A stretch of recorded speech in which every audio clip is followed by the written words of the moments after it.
You're. Yo, I You're- cannot find my mouse to get him Me- get off me- the screen. We really went live, and Mimi can't find her screen to go live. My mouse to go live. Shouts. Well, Pop on the screen. this is officially we went live, but this is like the conversation before we go live. BRP. Hopefully y'all tapped in. We got we tweeted. We got a special guest on the way. He says he's gonna be popping in soon. Where the chat at? Shout out to 24-hour karate school. This person been logged in since like 7:30 or so. Whenever we tweeted what was going on tonight. Shouts to Joe Dixon. Joe Dixon left me a comment on Patreon, and I still got an answer, but I forget what the question was, but it wasn't like here's a response right now. It was like take a little time and decide it was something like it was like drafting 10 wrestlers to a roster or something like that. I'm like, I need a pen and paper. Shouts out Rock. Happy belated birthday, Rock. Piece of the Happy chat. belated birthday, Rock. I don't remember what birthday or what day Rock's birthday was, but it was the other day. Oh, nice. It was the other day. He said he still got a full head of hair. Oh, there goes. Our special guest has arrived. Shouts out Brother Fam. You Brother Fam is not the special guest, but he is a special guest. Always. He's special. Champ. Oh, look at this. There they go. Look at family's in the building. Family. Okay. Figuratively. I'm a special guest. No. Oh Lord. That's not correct. You muted, Brother Fam. You're not the special guest. How am I not the special guest, my nigga? Because you hear every Well, I week. mean, depending on what you mean by special. Yeah, exactly. You're not a guest. At this point, you over too often. You can go up in the refrigerator by yourself. You can go in the refrigerator.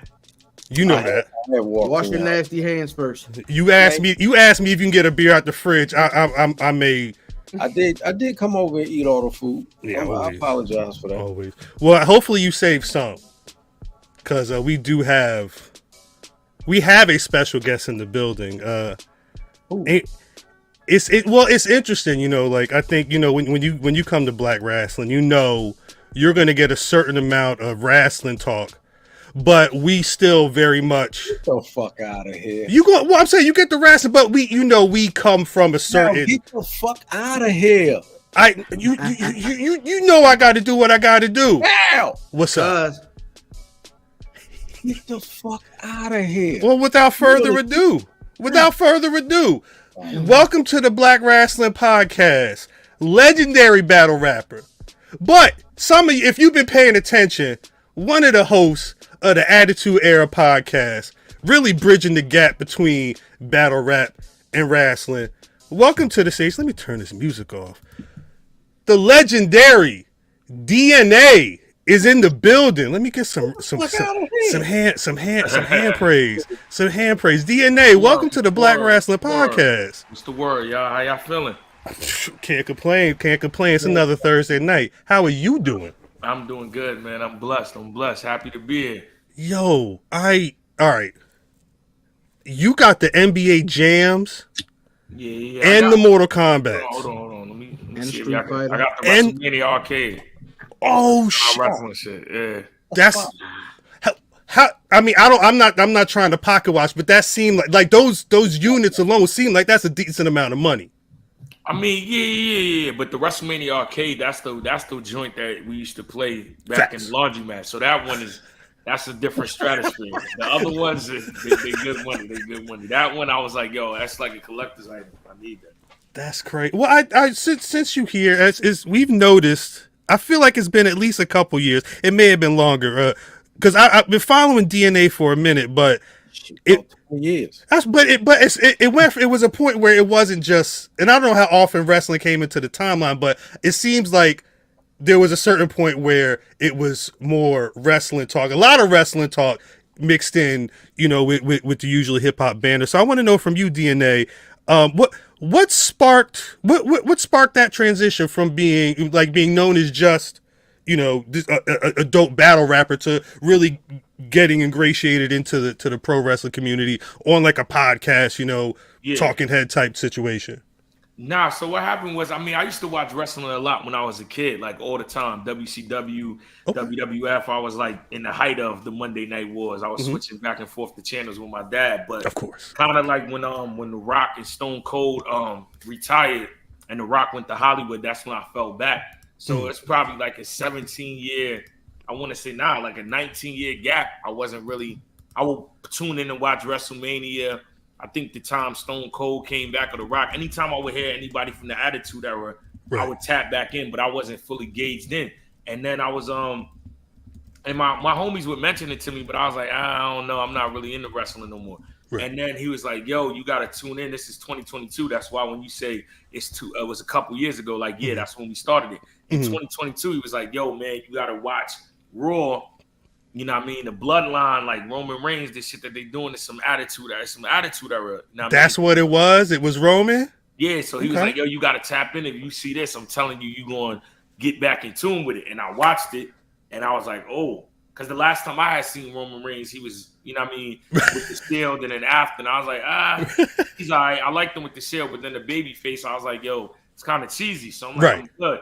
But yeah, when I seen him with the Bloodline, that's when I was like, oh, yo, this is lit.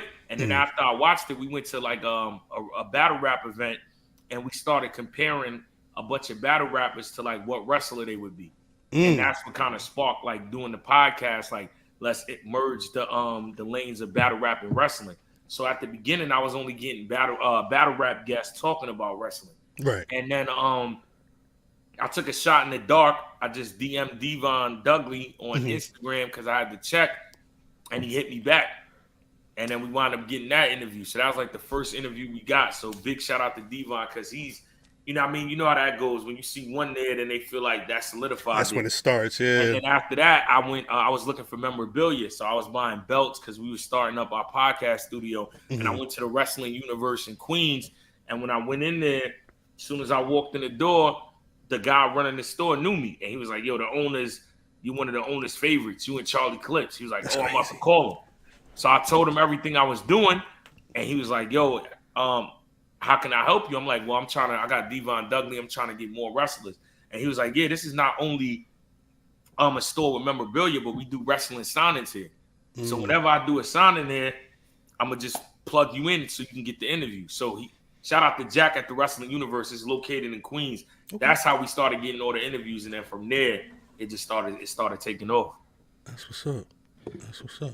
There's a nerd element to battle rap, right? So it's not your traditional put the tape in, throw the beat on.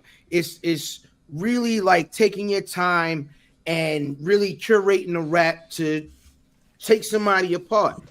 There is an obvious nerd culture element to pro wrestling. Do you think those two things are what kind of marry the two for you? And then who's the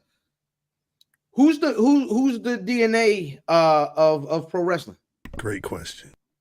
So for your first question with that, I mean, I feel like I wouldn't really say nerd. I would just say a certain type of intelligence, you know what I mean? Because I don't really, I get what you're saying, but yeah, I feel like, you got to have a certain type of intricacy to, study anything. If you're really trying to break something down and articulate yourself the right way and have people, engage with you and want to get behind what you're saying, you got to know how to, put it together. So yeah, I could definitely agree with that. Like, yeah, if you don't know wrestling, they're going to eat you alive. The same way if you don't know battle rap, they're going to eat you alive. So and it's a lot of similarities with like, only difference is, a lot of stuff, they have like a set plan in wrestling, but sometimes it could just go off of that. Same thing with battle rap. But like, in battle rap, you can have the hottest rhymes. If they don't like you, they don't like you. Same thing in wrestling. Like, you could be one of the illest wrestlers, all the crazy moves. If they just not feeling you, boom, you a hell. So, you know what I mean? And when they like you, you can't do no wrong. It's the same thing in battle rap. Like, a lot of people done got up there and spit bullshit,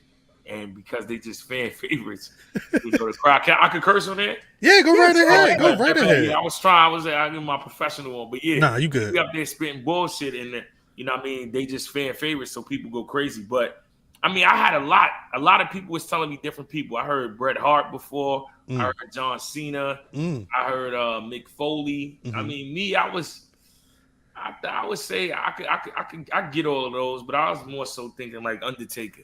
Okay. Yeah. Okay. Talk. Yeah. I was freestyle. Okay, yeah, of course. I was saying Undertaker just because, you know what I mean, like me being the PG killer, that's kind of like his run with the WrestleMania streak.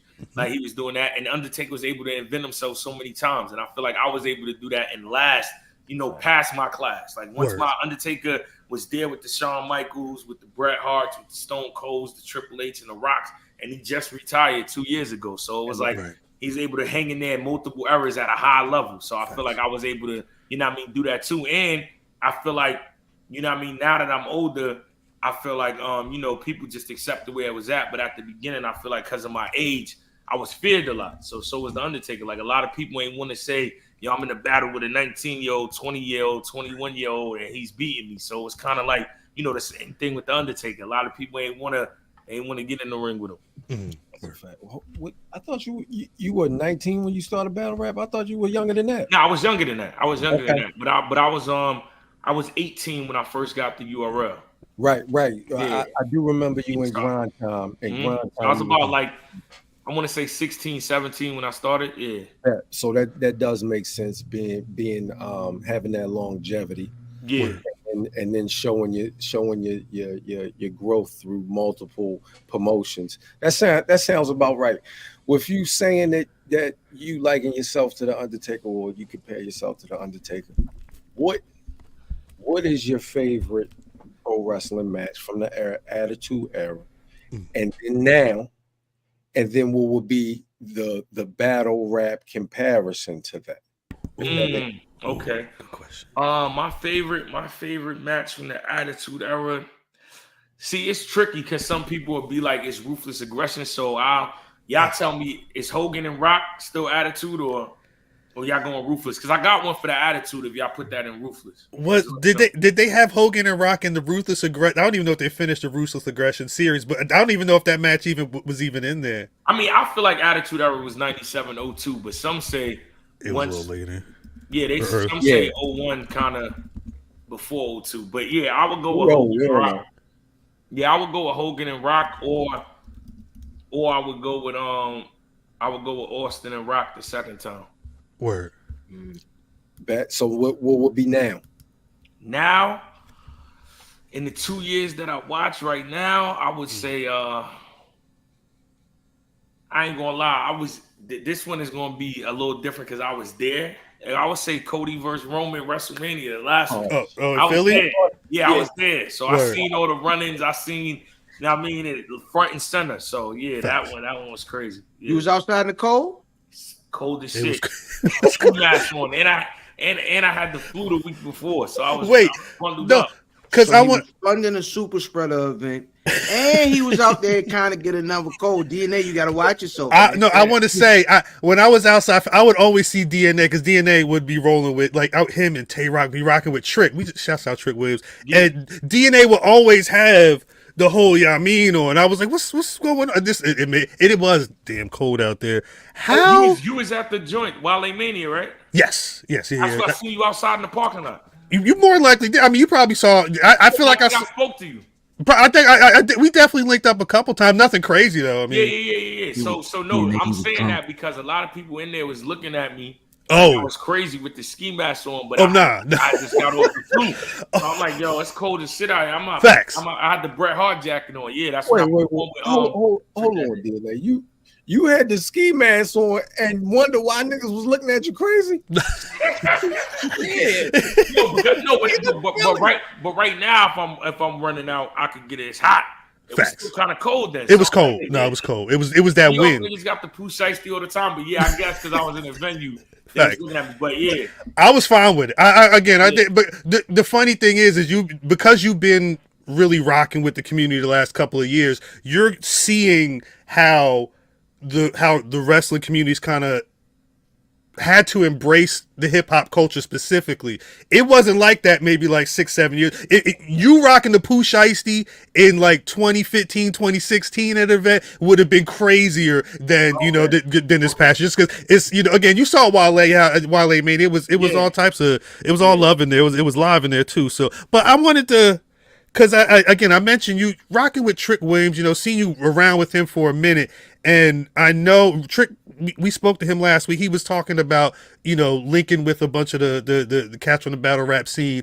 For you, how did you first find out about Trick Williams? Were you just a big NXT fan? And how did that turn into you linking with him?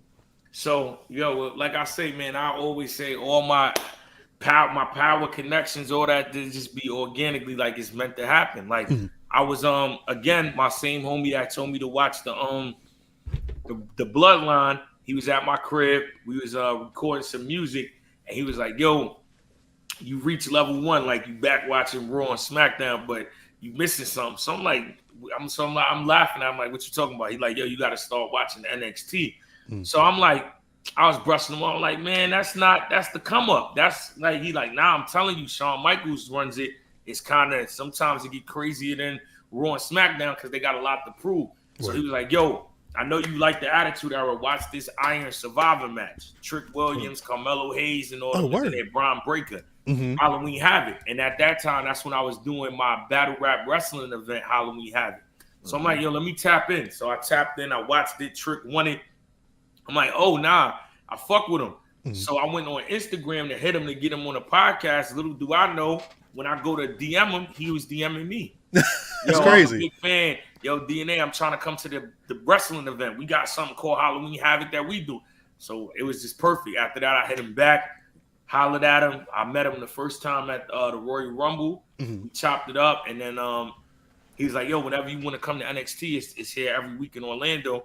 I flew out there with my stepson. We went to the event. It was crazy. That's when they did that match with the they had like the straight jacket hanging down and all that. Yeah. So that my first NXT experience was like, "Yo, this is crazy." And then we got him on a podcast then.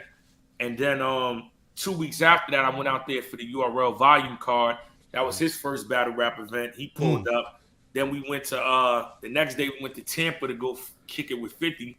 And that was one of his favorite artists. So that was lit. And then Tuesday, he got me on NXT where they shouted me and Arsenal out. Yeah. He got me to meet Shawn Michaels. So it was like, "Yo, bro, that's the way this shit be happening. It be so organic and unplanned." That's the way it's always like that for me. That's why I just love the way it be, to be set up. So big shout out to Trick, because I don't be asking. Like, I was just happy he invited me. But I was telling him, I'm like, "Yo, me and my pops used to watch WWE, Shawn Michaels, boom, boom, boom." I was telling him like how we was watching the tapes, the Montreal Screwjob.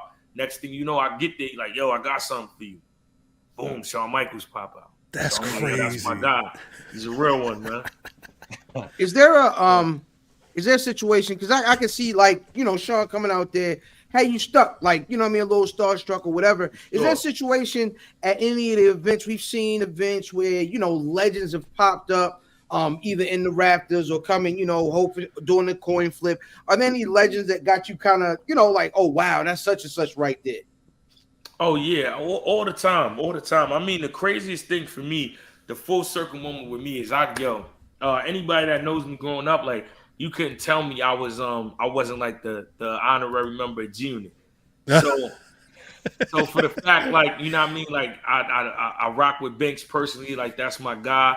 I'm cool with Yayo, 50 respects the grind. Like, he put me on Power, got my songs placed on a bunch of shows on Power, and I could like see him directly and be like, "Yo, yeah." Like when we was in Tampa, his security was fronting on me, and he was telling, he seen them and flipped on them like, "Yo, let him through." So just stuff like that, be like, wow, like, yo, I grew up, listening to these people, and now they know what I am, not just from popping around going to clubs, but because of my work. So. Yeah, that's always the full circle moment. That's crazy. God damn.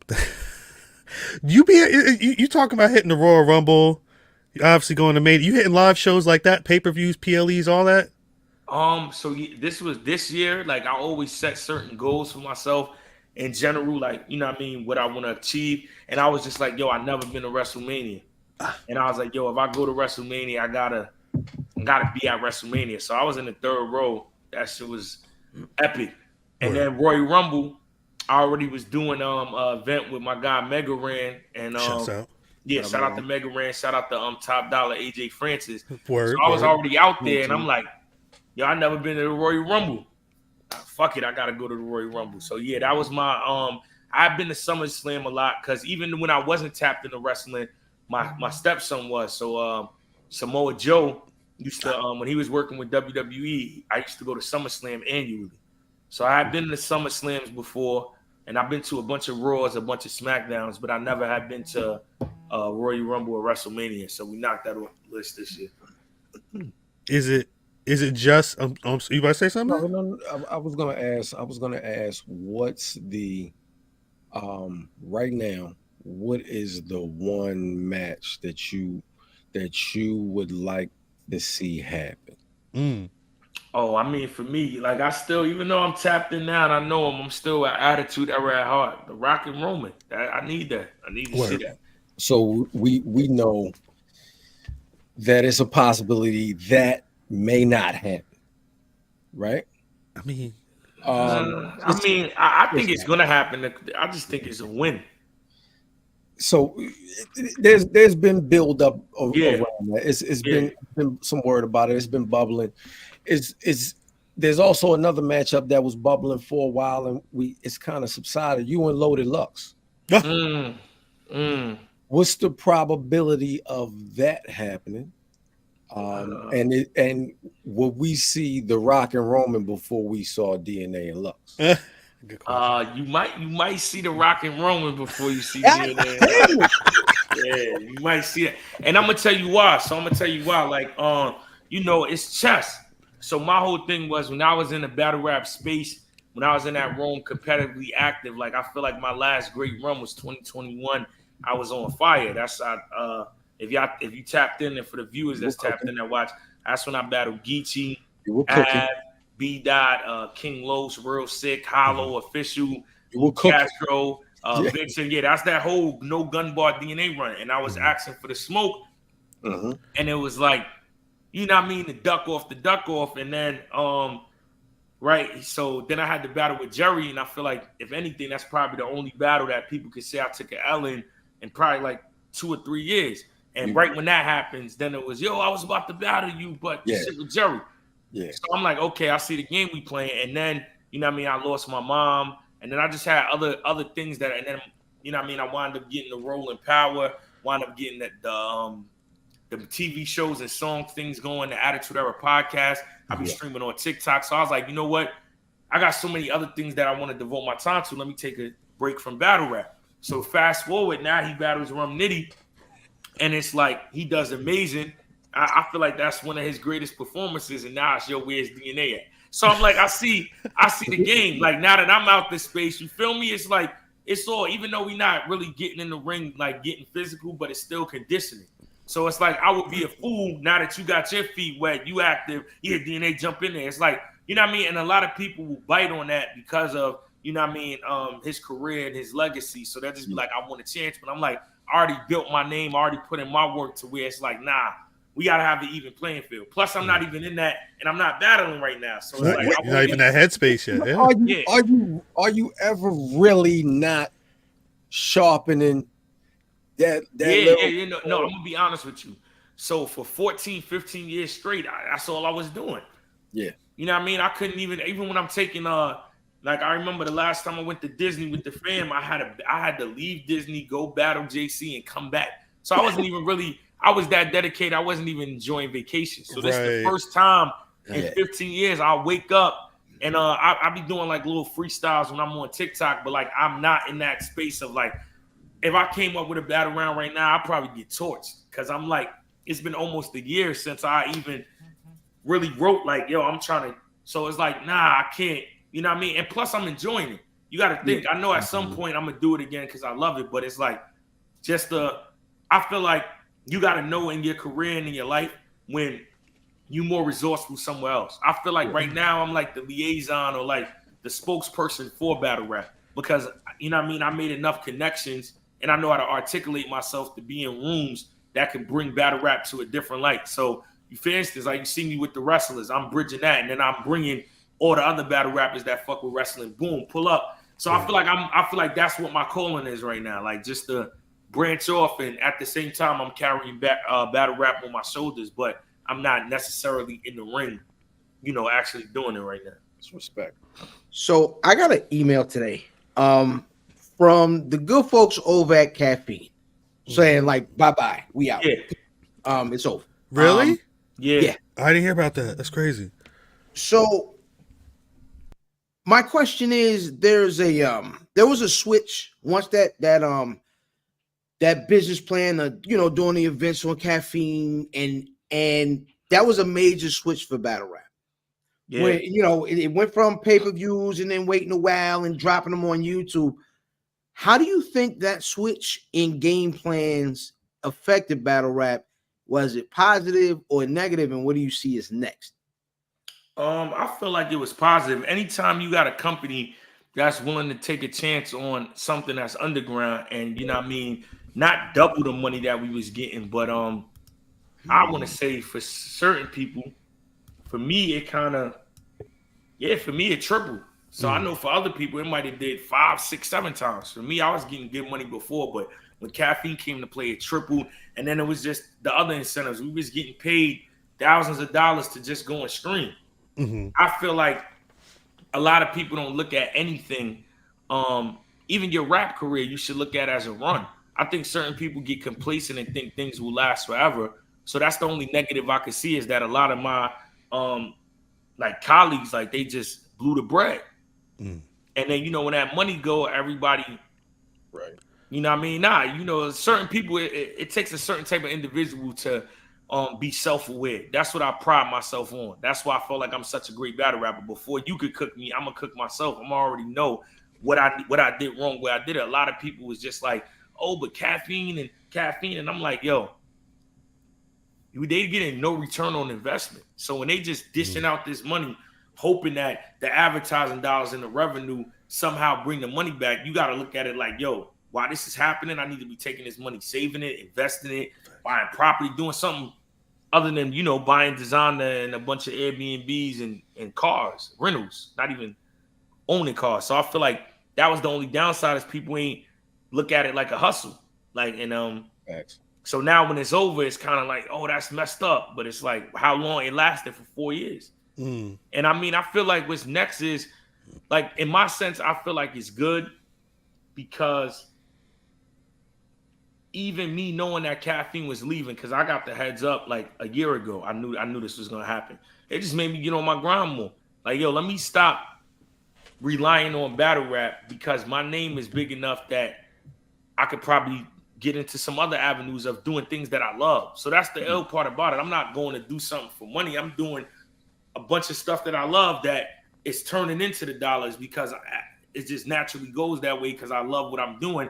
And I feel like a lot of people could do so much more for themselves, but it's like, let me rely on this. And now I feel like in battle rap, you really gotta be flawless, or you're gonna really have to take a lot of battles, or you gotta find out that other niche that you got to make it translate. Because you gotta think, a bunch of artists, they not sitting there a whole 15-year run just dropping albums. Right. Yeah. Somebody done got in a movie, somebody's acting, somebody done opened up a bunch of businesses, another person is doing promotions, somebody got a podcast. It's like battle rap is the only space where it's like, yo, 10 years later, he's still battle rapping.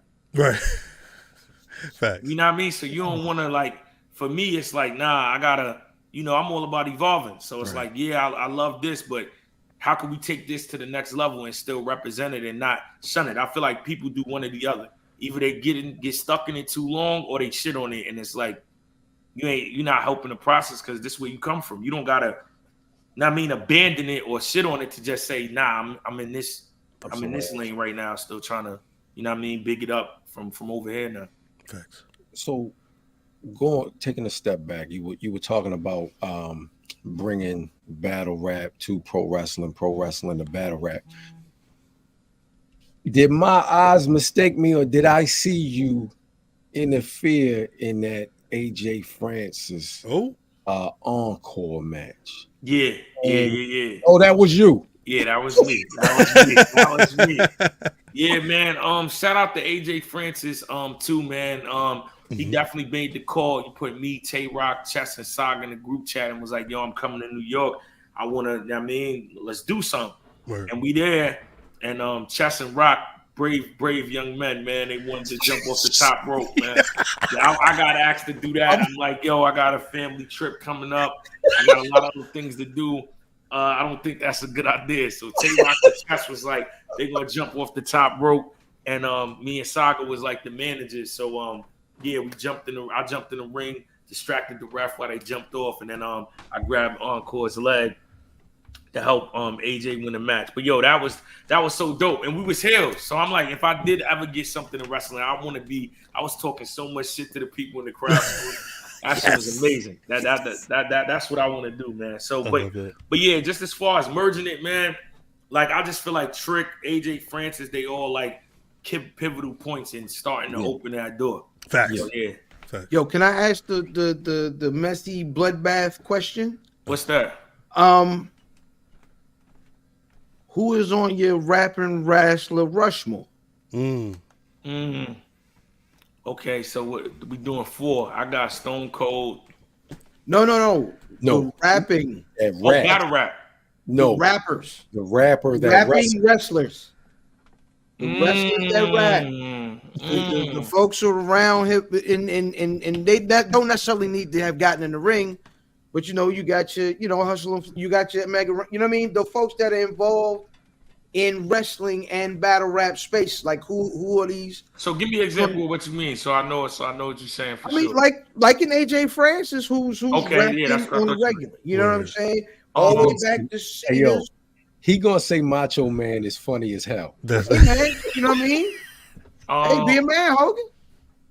I mean, if we talking about now, I would say AJ Francis, Leo Rush. Who else rap? I'm trying to think. I don't know. Why? I was just at Wale Mania, and now I don't. R-Truth was rapping.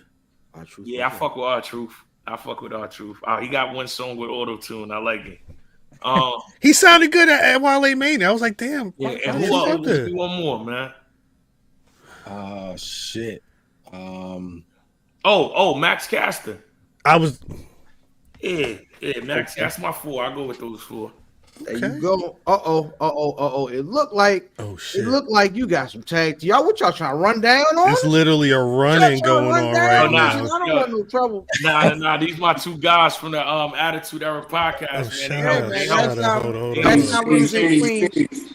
Last time we was in Queens. Everything on the show, got it up and running. Like I was waiting for you to bring them up so I could give them their flowers. So like the podcast, we was doing great, but it was just me and my guys needed to drop out, and we needed to get on a schedule. We needed content coming out. We needed to start doing live recaps. We probably started working with HP and Archie like 3 weeks ago. Man, we got more videos up now than we had probably in the last 2 years. These 2 right here, dedicated, all hours. Archie got all them damn figures. He in the Walmart like me, trying to see what's popping every week. Right now, I mean, he may be potted from the back of the Walmart right now. Nah, salute to you.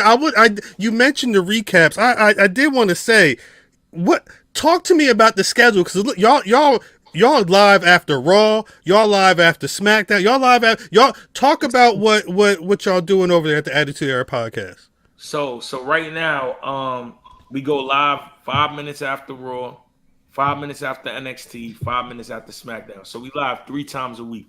If it happens to be a PLE, we going live again. Like we didn't set the bar for the discipline to be high, and they be on me. Like, yo, I don't know, man. Yo, DNA, we here. I'm like, yeah, you think we should do it tomorrow? Nah, I think we should do it tonight. But they said, get your ass in the stream yard right now. You know what's crazy? Like I never even got to converse with them about that, even though I gave them their flowers. But I needed that.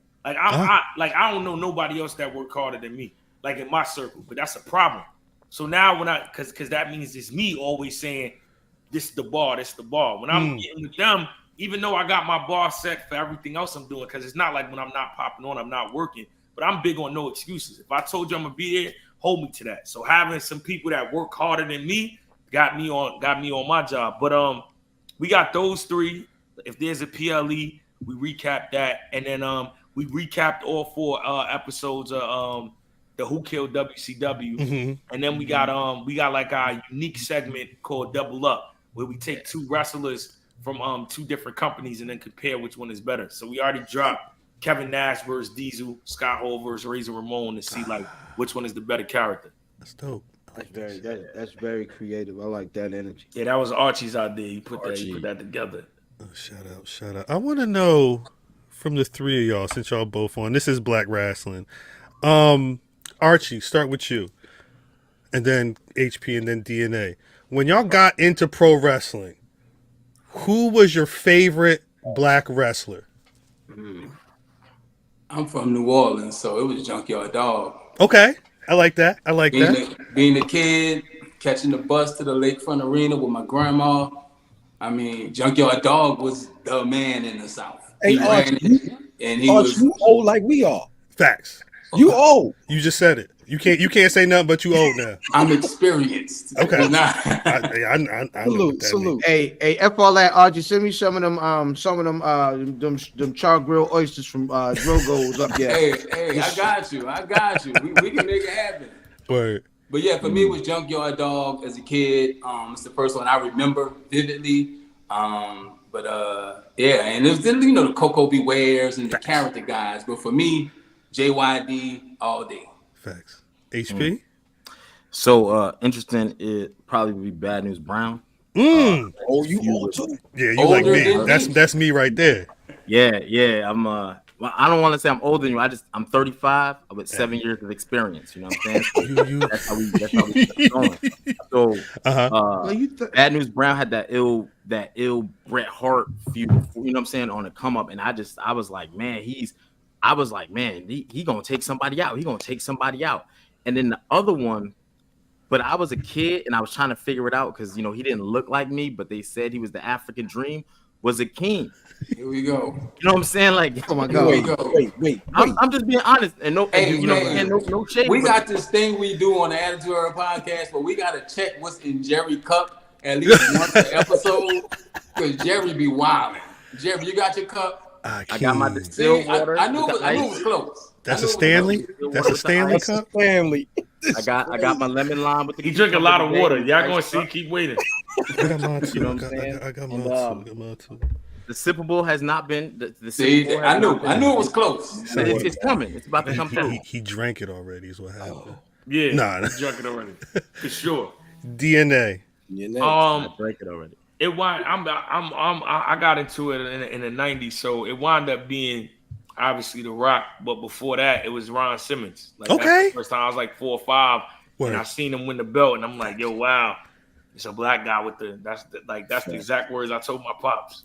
Like, That's what again. Because that's kind of where we're at with that. I mean, hell, it must have been amazing to be a little kid to see a black man hold the title. Yeah. So Can I ask y'all a question for the top three then? What's up? Okay, so since you asked us about our favorite black wrestler growing up, What? and you just said that to DNA about seeing a black champion, right? Yeah. How did it feel to see, like, I don't know if you were more WCW or WWF at the time, right? Mm-hmm. Like Ron Simmons win that world title, but in WWF we didn't get one till '99 when The Rock wins. Can I be honest about that Rock win? Absolutely. The Rock win didn't feel It did like hit the same way. it was like it's a technicality. It's real, and I'm not questioning a man's blackness. However, it didn't feel like having a legitimate. It didn't feel like Ron It didn't and the feel like little Ron. boy in Baltimore jumping up and down in the front row. It didn't feel like that. Right. He looks Samoan, but he ain't Samoan. Yeah. No. Right. I still watched it. I want to say the end. It was August. Yeah, it's August. I run through the match just because it was dope to see Ron pick that motherfucker up and slam. There was a couple of exchanges and it was like, White God man damn. named Leon. Facts, big facts. And I mean, I was always a fan of Vader, but the thing was, I don't think I had ever seen a black. I'm trying to think what black champions I'd seen before. Exactly. First black champion I ever saw was my cousin Booby had a belt with the aluminum foil on the front and Facts. cardboard. So shout out my cousin Booby over with the late Sharpie on it. It's probably it was ironically it's probably Doom. That Doom tag team title run is probably one of the major ones I saw. But I would say not to cut you off. I just feel like we already seen Ron with it, so that's why with The Rock is like it ain't. We already seen it. Well, remember this too, though, and we seen it at that time when it didn't even seem possible. Facts on WCW when it was kind of like severed. So it's like big. He's winning over here. Yeah, indeed. What's wild is your first Black Intercontinental Champion is Ahmed Johnson. That happened in like 96, 97. Yeah, like I mean, you know what I'm saying.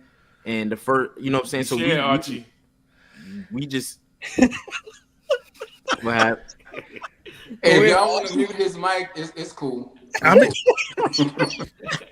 it's fat, but that's why we're doing what we do now. That's why we have to celebrate all the Black folks that's doing the shit now. Because back then it was Ron Simmons for a couple of months. It was Ahmed Johnson doing whatever before he gets stomped out by the other Black folk. Like they only handed us so much, so we got to celebrate now. Yeah. So, and speaking of that, really, fellas, it was always at one time one, right?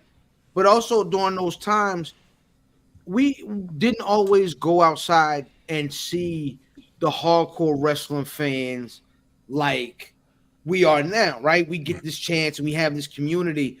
What is it like having pod brothers that sit there and kick it with you every single week or several times a week or almost every day about pro wrestling? And is it a different experience for you than before you guys were doing the show?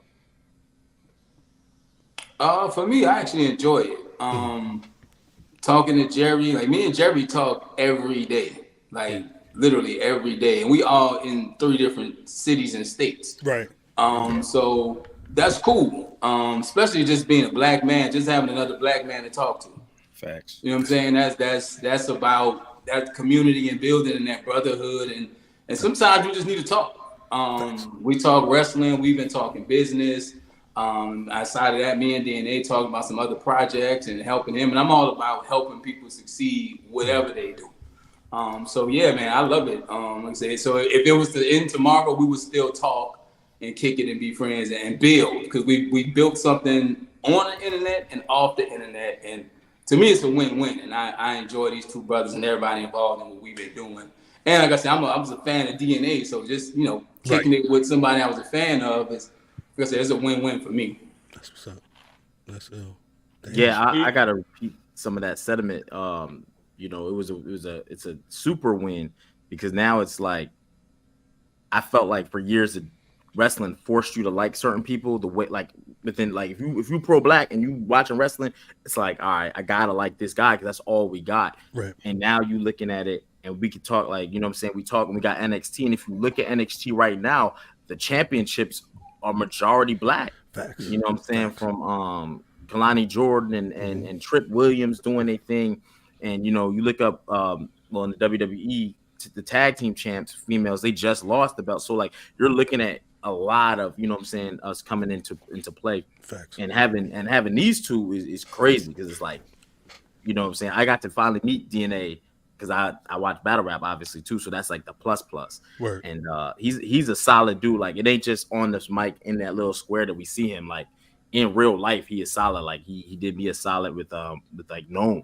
You know what I'm saying? And I was able to pop out for that. And then even the next day, kick it with him and several battlers, you know what I'm saying? And they was all cool and everything like that. So it's definitely a bond beyond just the little screen, you know what I'm saying? And seeing it, to see them get more successful, and nobody's trying to, like, you know what I'm saying? It's all about elevating everybody. Like, you know what I'm saying? How do we elevate? So that's you don't get that a lot, you know what I'm saying? So. Indeed. Hey, DNA, before you go, I just want to say, if we had got a comment on one of our episodes that said, like, they didn't know who DNA was, they just saw some Black dudes talking about wrestling. Right. Yeah, I like that. They like follow, that. Subscribe, and that's what it is, man. When you see, you're like, you want to be with your tribe. You know what I'm saying? So, and wrestling is fun again. Wrestling is cool again. It's hot, and like I said, we all got different connections to it. So connecting, like I said, just talking to other brothers is, you know what I'm saying, cool. 100%. Yeah, they trying to make me get emotional, man. But nah, all joking aside though, like, I think it's just a dope thing because, like, I I dealt with that so much, like every time, where like, you know, people that are in my close circle, even the battle rap community, I'm always like the like the weird one out the bunch. Like I'll give you like examples. When I started doing 2-on-2s, Smack thought I was out of my mind. Like ain't nobody want to see two people. And then look, what I mean, when I started doing the power recaps, you recapping the TV show. Then with 50 posted and I'm on there, look. So even with wrestling, they like, you doing wrestling? Then they see me at Wale Mania with 2,000 people and on the TV screen doing. So for me, it just be like, now I got two people that understand what I be, what I be on. Cause I feel like they got more, like I still got the kid part in me. That's why it's the Attitude Era podcast. So anytime we get into that, but like in terms of their IQ and their knowledge and of what they could bring to the table, they got that sold into. So it makes me get sharp. Like anytime I talk to HP, I'm a real debater. So I'm like, I gotta be, but I'm already like that. That's why I'm a good battle rapper. Like I don't just be talking to talk. I know what I be, talking about. But just having somebody that's gonna be like, if I got anything off when we debating on there, he gonna go right to the book. Nah, it was this date on this time and he did this. And so, and it makes for a good show. Plus, like I said, we just rock with each other in and outside of it too. So we started off, even though it's a short time doing the podcast, but it became like a family. So yeah.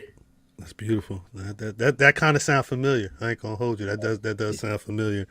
I don't wanna have anybody overstay their welcome in this, so we also got some more show to do. So I think what we're gonna do right now, fellas, is stick a pin in this conversation. But I do think DNA, Attitude Era, Archie, HP, we should do something else in the future. Figure something else out and kind of lock in, because I like what y'all talking about, and I think there's something. So anybody, and actually before y'all get out of here, but for anybody watching, anybody in the chat who's not up on Attitude Era podcast, let the people know where they can find y'all and the podcast. Shout out everything. Anybody. Yeah, well, we talking wrestling, so I'll take the back seat. Just make sure you follow Attitude Era Podcast on YouTube, Attitude Era Podcast Official on Instagram, Attitude Era Podcast on Twitter. Same thing for TikTok. Yeah, we all over social media. So yeah. Word. I thought I was gonna let Archie go. Go, Archie. I'm Attitude Era. That's what it's about, man. Yeah. Listen, man. It's about Attitude Era. It's about Black Wrestling. It's about wrestling. Yes, sir. It's about community. And thank y'all for allowing us. Right now, we look like the Nation of Domination. It's a whole faction right now. It's a whole faction for real. That's dope. That's dope. Somebody got a screenshot. We'll get that'll be the cover to word. All right, back. Gotcha. But yeah, thank y'all for real. Thank you. Like anytime we can help y'all, let us know. Vice versa, man. Me and I love what we y'all do a doing, lot of the videos and graphics, so we'll talk. Y'all see. Absolutely. But thank y'all for real. Yeah, absolutely. Hey, before you go though, listen. That nickname is crazy, Archie. Crazy. I'm the Southeast mouthpiece. Yo, I'll be pausing them when we on the show, and I don't know how that slipped out. Archie. We got to cook up next time we get on camera. Now that's dangerous, man. Salutes to y'all. Thank y'all for coming through. We'll talk to y'all soon. Appreciate y'all. Peace. Oh my. Look at that. Look at that. That was dope. That was fun. It we look at Meanie back. Yeah, we knew he was gonna talk to DNA. DNA said I may have a homie come through, but it was ill too. Attitude Era Podcast. Great conversation. I turned this music on like we was about to do some. Actually, shouts out Bodymore Bottles. I appreciate you for the supers. Anybody with the supers, show love always. It's the Brooklyn way. We should start the show. Hey, Giselle, this that same bottle right here. There you go. Yo, what the fuck is that? Look like one of from the Ludacris video. When he had all the big shit. When he had like the big fist. When he had the big hat. Just like this. You move, I move. I gotta mention the size of my necklace. I'm sad. DDM's not here. He was trying to read me about a about being included in some stuff, but he ain't here right now, so Right. he gonna miss this. Yeah, I don't know. Hopefully he got you a hat. Hopefully he got. I hope he got fam title. Let's go. Greetings, wrestling fans, and welcome to another action-packed card of All-Star Wrestling.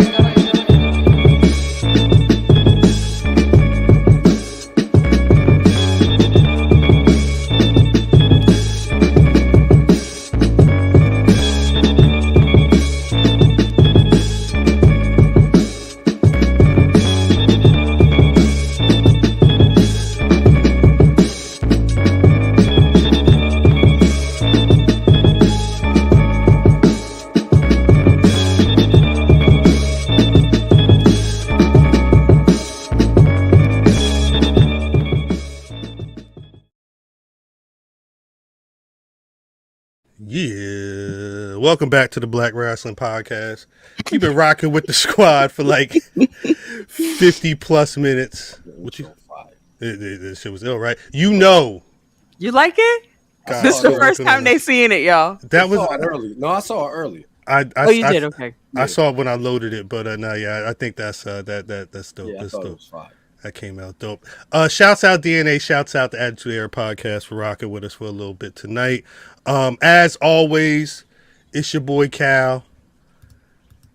Former TD Cakes is crazy. y'all are wildin'.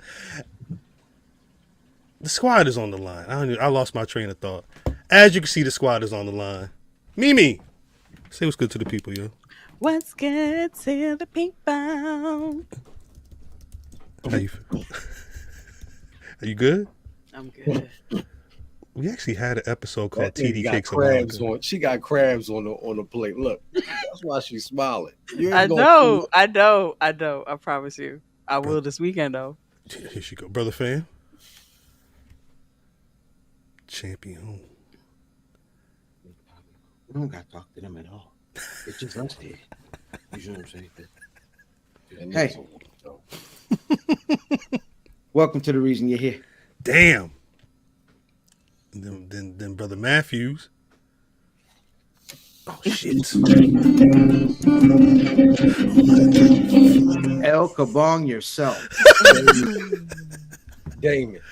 That may be the name of the episode.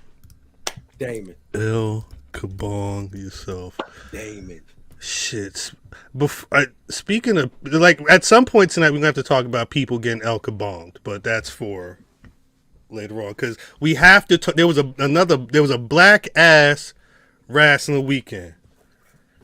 You two brothers and DDM. What the hell? See, I don't be having the comments, so this nigga just started laughing. Y'all made it down to North Carolina this past Saturday for Ashe 4. Yeah. That I watched the show today. Another. Matter of fact, I'm clapping my hands like I ain't got a goddamn. Ashe wrestling. I don't know how y'all do it. There's so many independent organizations out there. No disrespect to them, but that Ashe wrestling, when you turn that show on, Nah, all disrespect. It feel different. It don't look like that. What you mean? Like other promotions that I've seen don't look like this. And the presentation isn't like this. This shit is A1, man. Let me tell you. I don't know what point it was, but piece of the patrons. I watched the Shelton Benjamin Jonathan Gresham match on Patreon. It's on the Patreon now. Pay the 1, pay the 10. Patreon.com/Black Rasslin. And I was talking about when Shelton was on BRP, and we were having the conversation about when he was talking about how he's never really like presented himself as like a black wrestler. He's just been like a black dude who just happens to be fucking dope at wrestling. Yeah. I don't know when it hit him, and you can see the comments that he made after his match. But something told me, I said, he ain't never been in a venue where there's a black promoter, black announcer, black refs, black tech, most all black people in the locker room, mostly, you know, mad black people in the audience. Like it was probably such an interesting event for him to then wrestle Jonathan Gresham at. Yeah. I was not surprised when he at the end of the show was like, I have never seen this. I've never seen an event like this, talking about Ashe being his home and whatnot. Like, I don't know if I'm assuming we they should probably do another Gresham match at some point, because I felt like they could have had another 15. If you really wanted to give them some more time, they could have went out there and kept rapping. But it was interesting to see him have that reaction specifically. But talk. I want y'all to talk about the show. How y'all felt about those moments? I think the way, and if you listen, like they say, like curated by Darius Lockhart, and I think that's the difference with that event and that promotion, is the experience is curated on both sides of the screen, right? So there's a difference, there's a look, there's a very on purpose direction in the way things look on screen, right? But when you come in the building, it's the sisters at the table greeting you. You know what I'm saying? It ain't just some dude like you know what I'm saying? Right. It's some genuine, you know, sisters that's at everybody church, or you know, however you grew up. That it's a feeling of just you home somewhere. You know what I'm saying? It's one of them things where it don't matter where you at, you always home when your people there, right? Facts. And so you walk in and it's that. And then you just, you know, you see folks you ain't seen in a minute, you know what I mean? Oh, big head, lovely, you know what I mean? All the niggas, man, we have. And it's a good time. And then when they get in the ring, as Cuz has talked about over the years, you know the athletes are. Right. Did you have any what was your favorite matches of the night? There's a lot to choose from. I'm gonna go with the women's tag jump. That shit was fire. Shout out Danny B. That was fire. Yeah. Her and Jada was going crazy for a second. Yes. Like, yes. I could watch 3 or 4 of them matches. Yes. Yeah, they was working. That was fire. Kevin Knight, the fastest hell, Ian Maxwell. Ian Maxwell was dope. Darius R. True called me. He said he gonna come see you because he seen it. He said he seen it. He said he gonna come see you, nigga. Of course, the Godfather. He's not the All Father anymore. He's the Godfather. The Godfather was there? No, number 7. Big 7. That nigga brought out. He had a screwdriver. He was about to stab that nigga. Preface that because there's another. Number 7. Fair enough. Father. He's no longer the All Father. He's the Godfather. Yeah, as always. You know what he gonna do. You know what he gonna do every time he come. He gonna show up. Violence.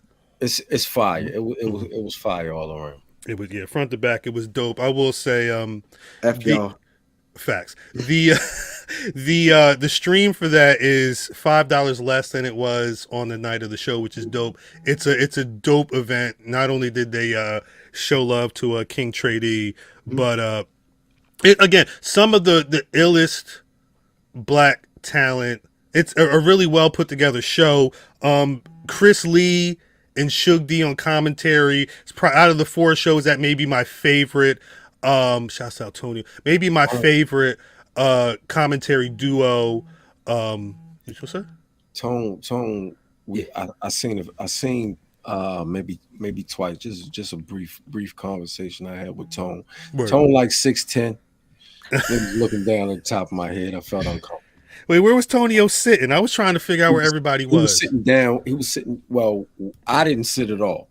I didn't think so. Cuz was there for a second. I could see Fam and DDM on the screen by the edge of the guardrail at a certain point. But so I was standing behind them, but Tone was kind of to their left. And then shout out to D for working overtime and sending all the perps all the people who wasn't supposed to be where they was, and throwing them out like Jazzy Jeff and shit. Shout out to D, who wasn't even supposed to be working. And shout out to him for the hyper aggressive electric slide. No bullshit. He said I've been working. I wasn't supposed to work. I'm gonna get this dance out. Got to. All right, nigga, you the one with the gun. AsheWrestling.com. They got a new commissioner. They got like 2-3 events because they talking about events. They got a block party in July. There's at least a show in September, but they're also talking about Paris is bumping happening in August. Real quick, hold on. So before the event, because I get there early. Yeah. Me and D out front. Shout out to the Bell Podcast. We out there kicking it, and the dude walks up, right? Mm. And dude had I think he went in there. He was waiting for his buddy or something. He had just met.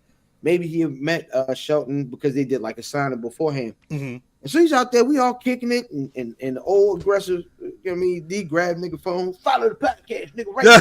Jesus. Them two Black Rasslin, hurry up, right? I like that.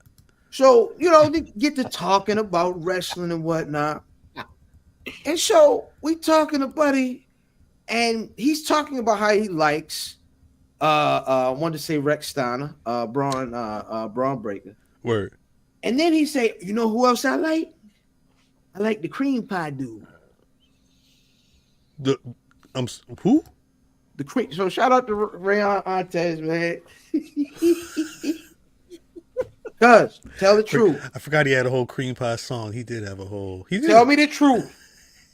The cream pie record. That should go off.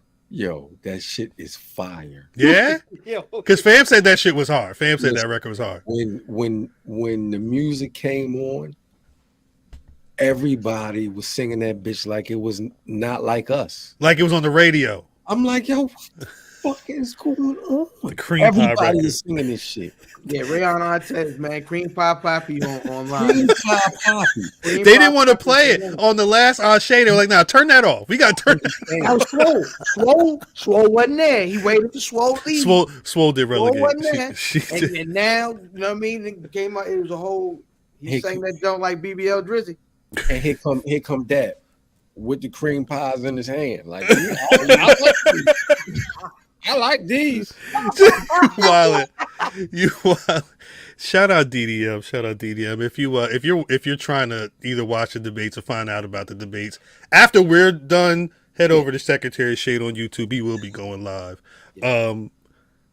Is that so? That was Ashe. Brother Fam then went from Ashe Saturday to hit the Fight Club on Sunday. Let them cook. They was cooking. So first, I'm not booking a 6 a.m. flight of it, right? I can't. Fire. Listen. We get to the airport and it's 7 million niggas in line, and there's 7 people from TSA there. So that that was just a so. Yeah. No. I mean, go ahead and Google it. I don't care. Just put your safe search on. Google that. Get back. I'm back in my bed by 8 a.m. though, so I might do a 6 a.m. flight. I was in my bed by 8 a.m. Crazy. Yeah. So it's give and take. So drive up the road, man, and they started with a battle royal. And I was like, a surprise battle royal, but everybody's on the card. It was a bunch of folks I hadn't seen before, but then they had the it was cool, man. They had it's a different energy over there, man. It's not necessarily as down home electric like a Ashe, right. But it's definitely us in there. You know what I'm saying?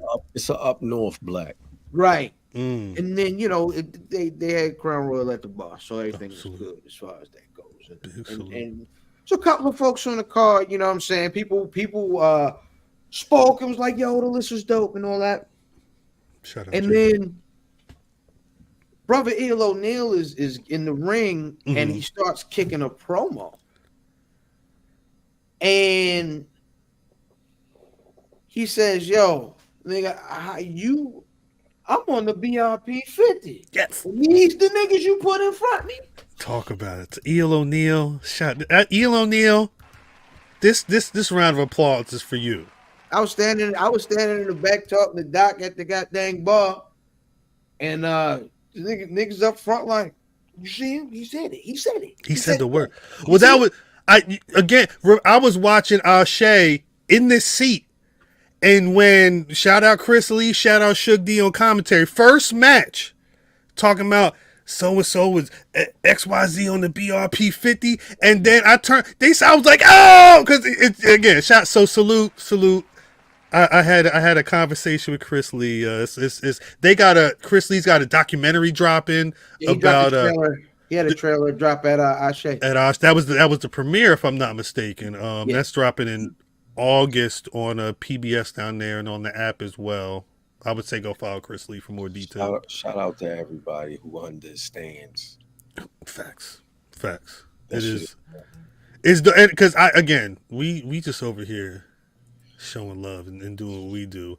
Ain't nobody expecting nothing or asking for nothing. So to hear that, Cuz, what's up, babe? Salute to J-Bo. For real. He was in the BRP section.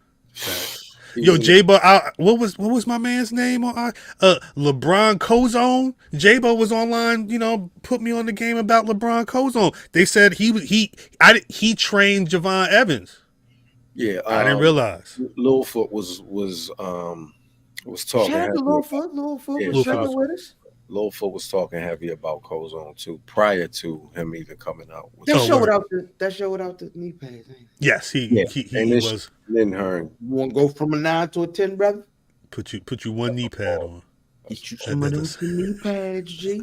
I promise you. Shout out to a 10. Brother Fab, you saw Cheeseburger? Cheeseburger did his thing? Hey, man, they had a very fun championship match. You know what I'm saying? I heard it was rapping low key. Yeah, listen, they talk all throughout the joint.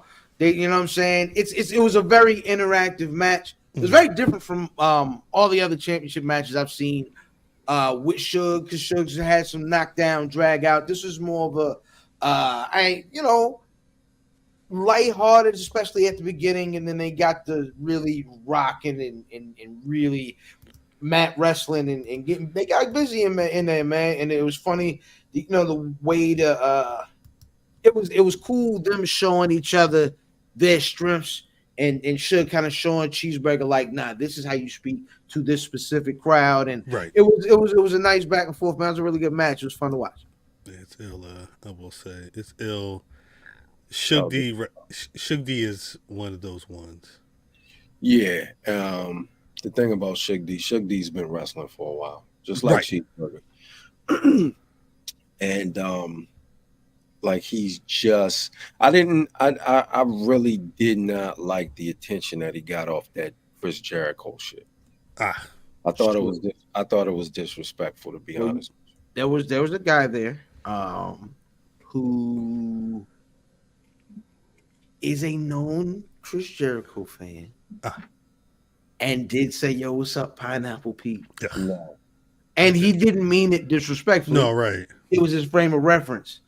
But he handled it well. He didn't take it any kind of way. It was he understood what it was. Math, what is this? What is this? What are you talking about? Pineapple Pete. Suge D used to be known as Pineapple Pete. Yeah. Suge D came from, he obviously started in the United States and he went overseas. He went overseas to wrestle for a while. Mm-hmm.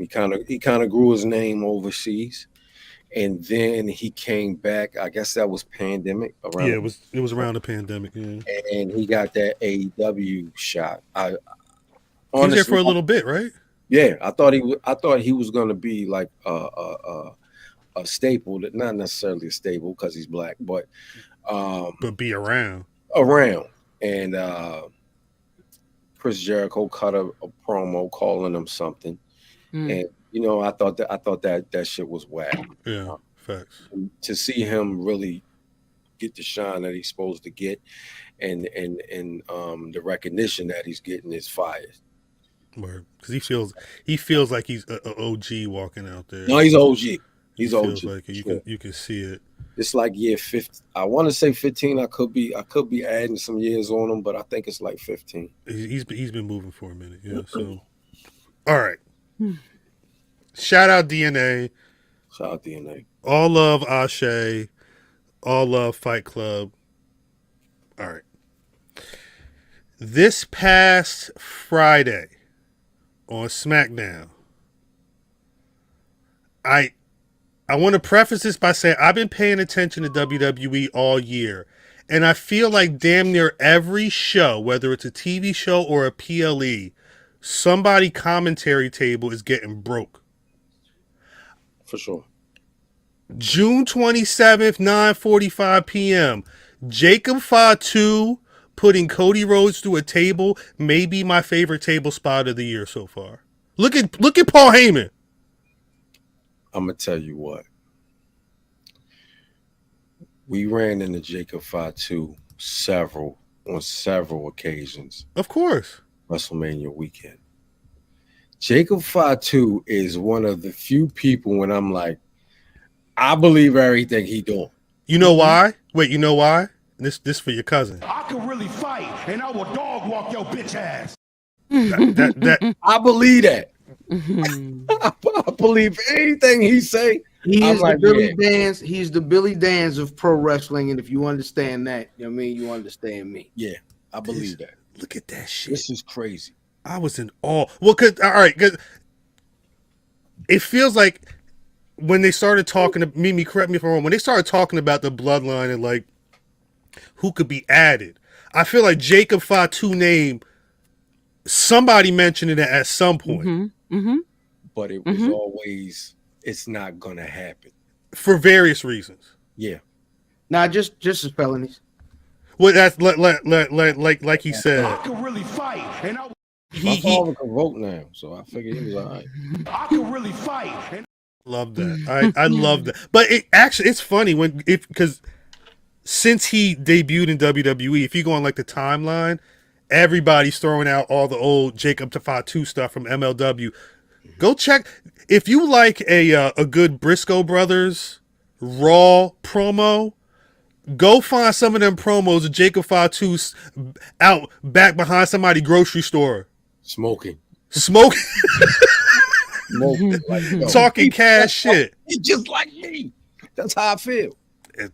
He took out Randy Orton, Kevin Owens, and Cody Rhodes. Ready to start calling Randy Orton James Harden, boy. How this look? I'm surprised that he went with them. I don't think he's with them, but I'm gonna let you cook, Cam. No. Actually, because I've been seeing that sentiment, maybe. So talk about. It feels like a lot of people think if you're breaking down Bloodline versus Bloodline Civil War, they were assuming that Jacob Fatu would be on whatever side Roman and the Usos, but why? Because I think that I don't like the element of other people being in the Bloodline. People keep putting Sammy in it. People keep saying that. I think it was Corey that said that he thinks that that Cody is going to be like an element. I think it's going to be truly Civil War, just family, and I don't know how many else can come. I don't know who else. Yeah, how many more people can come? And I think it's so many of them that are wrestling and training right now. Yeah. That I just feel like Jacob is probably the only one that's ready. We got one more. I think Zilla or one Lance. of the other one? Lance. I think so. I haven't really seen him wrestle in a long time. He was in NXT, right? Yeah. Hikuleu is on the way as well. They're saying shouts out to Dixon. Hikuleu would be God, right? Maybe. Yeah. I mean, again, it really depends on how WWE's trying to structure, but it could be. They're not. I go off of granted it's Bloodline, but I still go off of what's his name kid? What was his name? Which one? With Haku. What was his name? Tonga Kid and Haku. You know what I'm saying? That's they were like family to me. Yeah. Mm-hmm. So I understand why God is with the Bloodline. So you gotta have all three of the brothers there together then. Right. So I understand that piece. So I'm not mad. I'm not mad at them being with him, but the thing is then you'd have to figure out if they're doing a civil war, because a lot of people think this is going to be going on through leading in the Survivor Series. No, I mean WrestleMania maybe, but I think that a lot of people are pegging like a War Games being a Bloodline versus Bloodline situation. But like I remember us talking about them not going back to that big the structure. The family tree, John. Oh yeah. Right. So one of the best interviews with Main Man is him breaking down who was who and what was what. Right. Wasn't that Jacob? Yes, this is what I'm saying. And then they asked him about Rocky. Like who? Oh, I don't really know. I wouldn't even. I don't really know. I think that's really on his mother's side. It's on his mother's side like that, kind of like right there to the left hand. You know what I mean? Like right there, over there. You know what I'm saying? I can really fight. You know what I'm saying? And he's like, yeah, that nigga, he got word. Time, you know what I mean? He show up at the family reunion. I'm with it.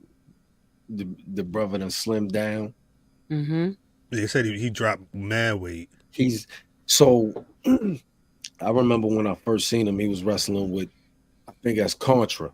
He was the champion in MLW, and I'm like, yo, how the fuck is this big motherfucker doing these flips? Doing all that shit, yeah. And I'm like, yo, he's fire, but I don't know what else. You know what I mean? What else can happen with him here outside of the Hammerstone shit? Right. Him and Hammerstone going back and forth. I'm like, yo, that's like the biggest you're gonna get here. And so Lance's Krillin is funny, but that's a DBZ joke. I'm sorry, keep going. That's I don't know anything about that. Yeah, but to see him here I'm surprised as hell, and then I'm happy because that shit is raw. This is raw. That shit is raw. That shit is real. It's authentic. It's authentic. Look at that shit. That's amazing. I don't know.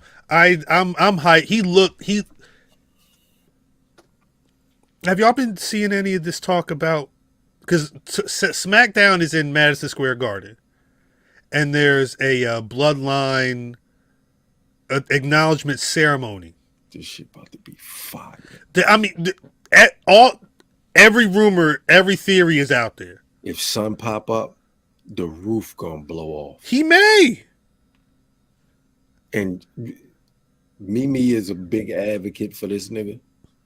I said this shit like last summer before that, one of them summers. Right. All this shit due to the God. I can't even front. Of course. Like all of this is moving because of son. You got to give him all the flowers. Well, around his neck. They're chanting for him, which is crazy. When I don't want to say I was surprised, but I mean, in a moment where CM Punk is in the ring and Paul Heyman is giving his Emmy award winning best performance out there, the crowd is still like, we want Roman. We want Roman. It's interesting. It's interesting to see. I like it.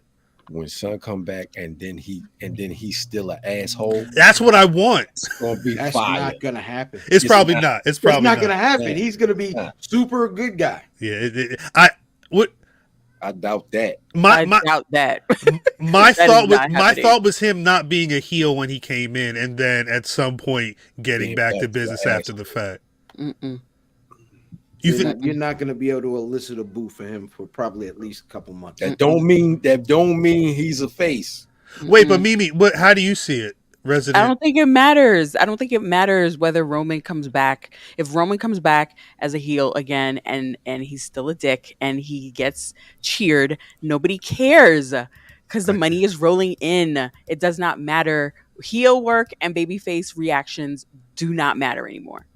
That's not the focal point, in my opinion. Depends on the person. In my opinion, it does not matter. I don't think you're wrong. I'm more wondering if there's like, because I'm not like Triple H is not batting 1,000 right now. Triple H is not involved in this right now. I believe maybe he might have a hand right now. Maybe. A very big maybe. I believe that he might have approval rights. I don't think he have full creative rights.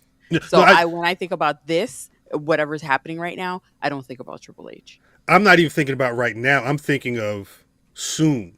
Because it's just like, I mean, people talk about Uncle Howdy, and there's a lot of things that happen, and then at a certain point, that thing that happens then has to become wrestling program, on TV. And I'm wondering, like, that's why the Roman question is so interesting, because if he returns tomorrow, when he returns, what's that situation going to be, and how's he going to get involved is he even going to be worrying about a Cody Rhodes title, or is it going to be a situation where he's straight up family business? No, it's family business right now. So then would it make sense? Than the title, that's right. Well, then let me ask you a question then. Correct me if I'm wrong, they're building Solo as like that guy right now on SmackDown. Maybe. I just watched this nigga who beat 3 people up. Jacob Fatu. Yes, and jump through the table from the ring post. No, you're right. That's the nigga that I'm looking at. Yeah, but I think my answer to that is, I would argue that I feel Tama Tonga is better than Solo right now, and right now Tama Tonga is, again, he's behind Solo Sikoa. Like I think right now it feels like they're building Solo to be that guy. I only say that because if Solo is being built to be that guy, and again, there's even talk that he's going to be the opponent at SummerSlam. If Roman returns, does that change? And with the "We Want Roman" chants and how people may react, do you think that would derail Solo's path right now? It would all be part of whatever story they're telling, right? But it doesn't look like they're telling that story. Right. It looks like first of all, Solo needs to be really appreciative of Paul Heyman. He's saving his life right now, right? The guys that are around him are saving his life right now. He's still kind of trying to figure it out, and the problem is you figuring it out around some of the most seasoned niggas in the game. Like, yeah. I mean, so I guess it is a decent place for them to like bet on him without putting all the weight on him, because they have a bunch of, that's a fact, Sloan. He needs his clothes need to fit. It looked like he's going court. Like, you know what I'm saying? Like he had, was that a velvet red top he had on? Now he was tripping because it was velvet like that. That was just that? I think that's to show you that get a good shot of it. Assistance. He needs something, like he needs more polish, because the look of it, it's just not. That's what he got on a red velvet top with a Cuban. I think that's a Cuban, and he got on. It's the whole biker gloves and then black pants. It's an interesting look. That's what it's supposed to look like. Why? So do you recall like any of the shows? I can't remember Power, but when the guy under the guy, when the underboss becomes the boss, okay, yep. For a second, this is their look, and he tries to emulate who the guy is. I'm with you. Off. I'm with you. That's what this is. That's why his suit jacket is too big. That's that? Velvet? He got the velvet shirt on. Facts. That's why he looks off, because it's supposed to look like. You think they're that savvy? I don't know if I buy. I'm not giving them that much credit. I haven't seen that much nuance in the story before. We just watched the Bloodline shit for 2 years. Yeah. Wait, but brother Math, we also just watched Chad Gable get shot in the. He had a whole bullet hole in his head, and then he returned to wrestle and win the match the next With week. a Band-Aid. We're talking about two separate things. I hear you, but I'm talking about a company and how they pay attention to details. What I'm saying, but I understand that. But we're talking about the storyline, and then you're talking about a storyline. It's two different things. And I don't believe the company has ever touched that storyline. I don't believe the company touched it. So whose fault is it? Or let me ask a question: Is it that the WWE is making him dress like this to be in this, or that's on him? He's from Florida. This is what they do. So Mimi, you think Math is putting on a very interesting theory on something that's not true at all? It's always the case. Yeah, it's always a theory. That's always the case, nigga. But then when I ask a question about it, you look at me like I'm a dumbass. What do you mean? Because what do you mean? What question did you ask? When I ask about, or when I bring up a question about how they're handling other storylines, it's not like it's two totally different worlds. This is literally what's happening on the one show and then what's happening right now. I don't know. The Bloodline is a different world. I believe that is handled differently. I believe and Matt, that's what I'm talking about. When I present something, you just gave me the hands and looked at me like I'm an idiot. No, because Mimi said something. That's what I was saying. What I'm saying is, you're talking about a storyline. This isn't a main storyline. The Bloodline is the story. How far away is the Wyatt Sicks from a main storyline? You tell me. It feels like it's right up there on the right. If Judgment Day is number one, Wyatt Sicks is like 1B or 2. This week, Judgment Day is number one on the call sheet this week. Judgment Day is number 2. The Bloodline is 1. The Wyatt Sicks would be 3. But we're keying in on what was a mistake.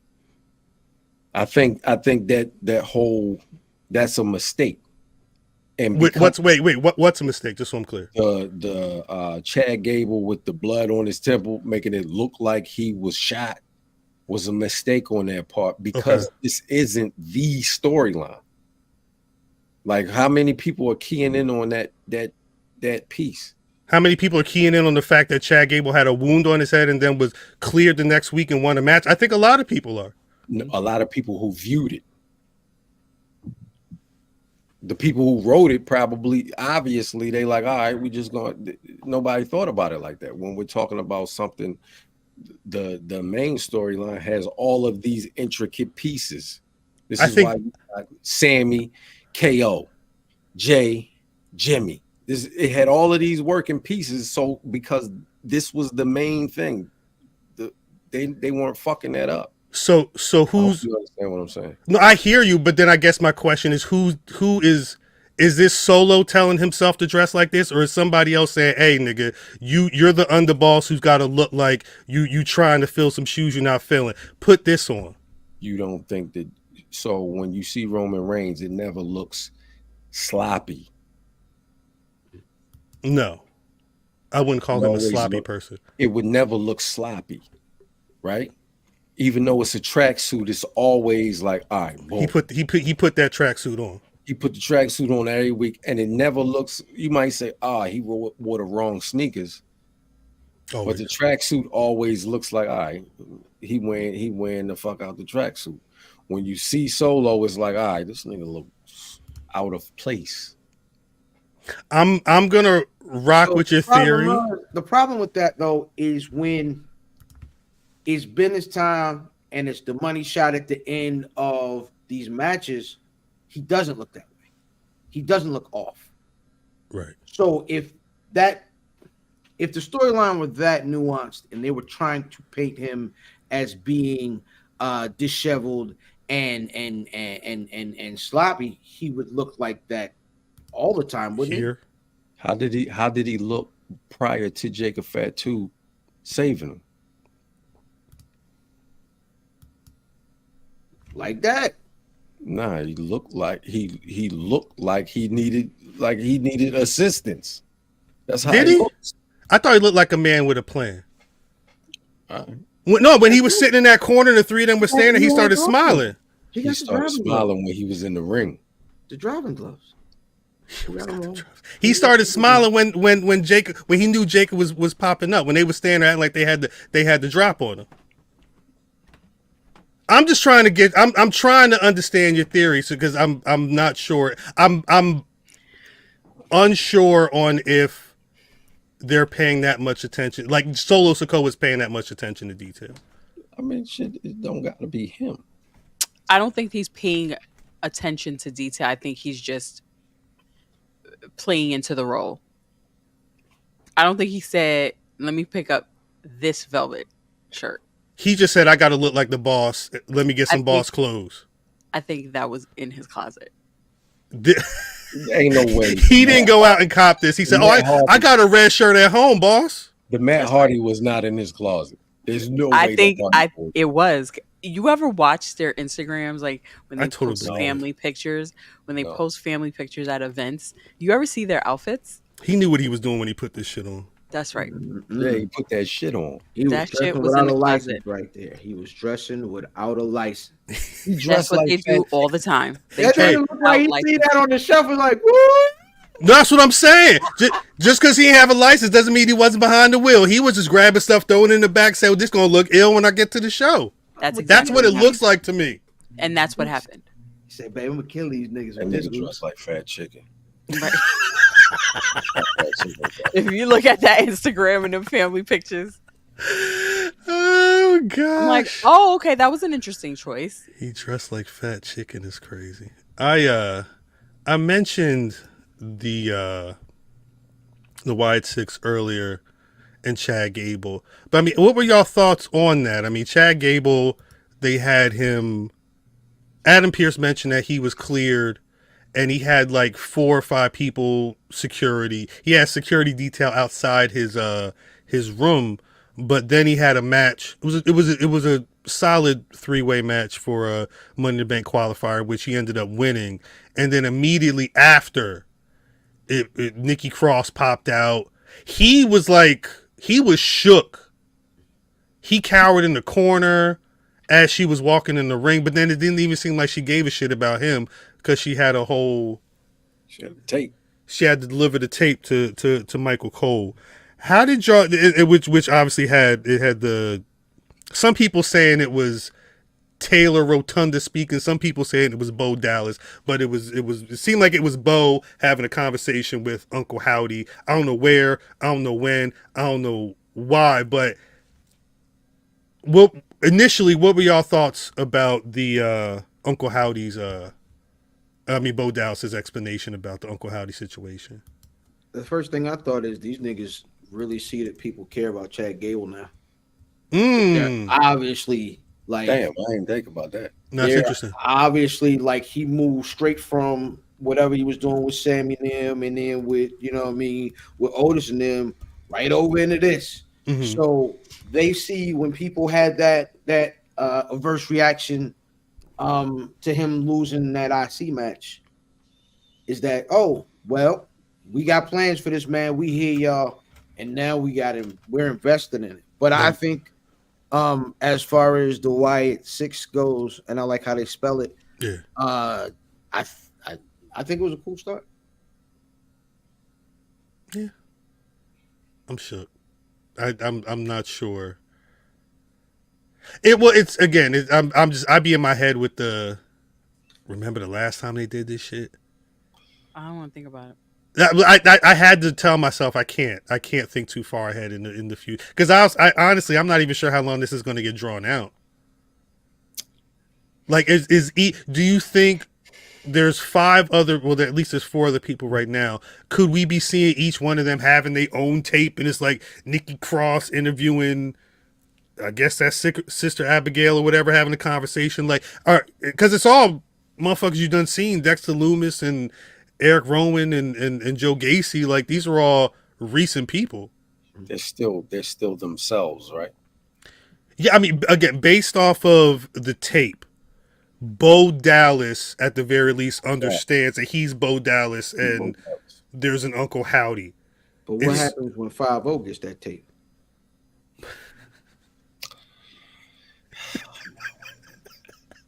Sound for $59.95. No, was that enough for the tape?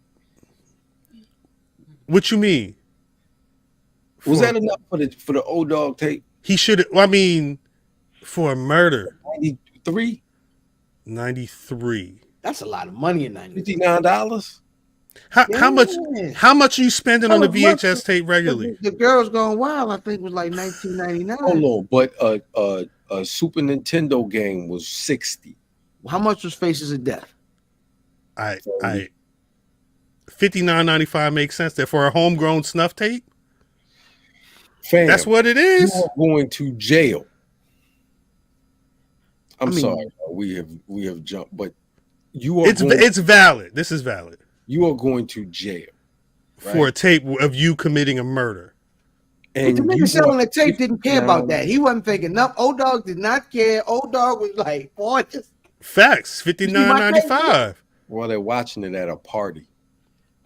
Somebody had to buy the tape. What niggas do? Like, you walked in a party. Chauncey bought it. And him, right over there, was on the TV. Hey, you want to see a tape of my homie committing a murder? This was last week. He blew their old head off. What kind of shit is this? Where they find a VCR? What you mean where they find a VCR at, Sloan? This was 93. Oh, he talking about the You might be talking about on Rasslin. Come on. So you have been to the movie. You went to the movies in 19, 90. They had goddamn. It was the movies was HD. Yeah, I will say I do not believe that the truck didn't have a VHS player in there. It's a truck. It's Shout out, Lovely. You got all the players in there. Yeah, I'm assuming. If not, I'm assuming they had something that they could just hook up to the whatever and play the shit off of. Right. That part didn't trip me out. It's everything else, but we'll see. Yeah, I think that's the one thing that while we do, we comment on everything. We so we gotta, it's this chapter 1 is the first day. You know what I'm saying? You can't assess the job. You can't assess the job after the first day. I thought Bo Dallas was a good character. I don't know if this is a good character for Bo Dallas. This was his probably, I think it was his best promo work. No, 1 billion%. But yeah, I don't know how this is gonna, But shout out to Bo Dallas. The shit that he was doing in the promo vignette was fucking fire. Yeah, it was good. The one thing I worry about is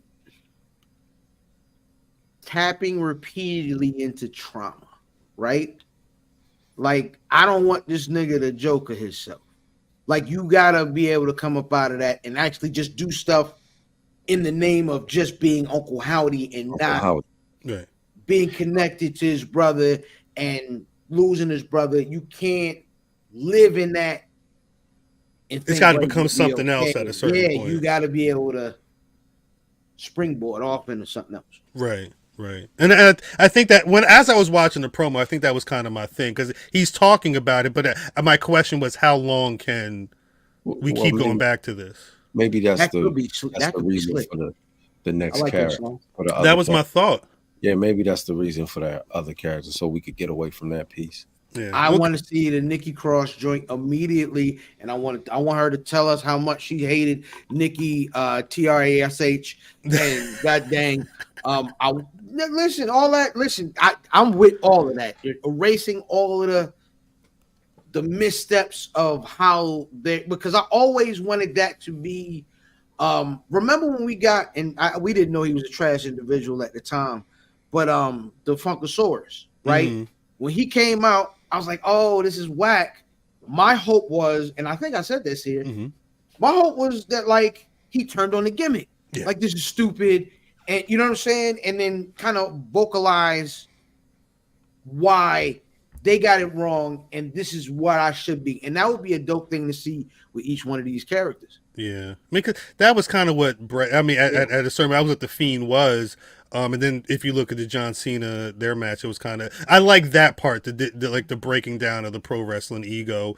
That fascinates me most because I think that'll probably be what can connect people to these people more than just supernatural beings who seem like they can murder people. But we'll see.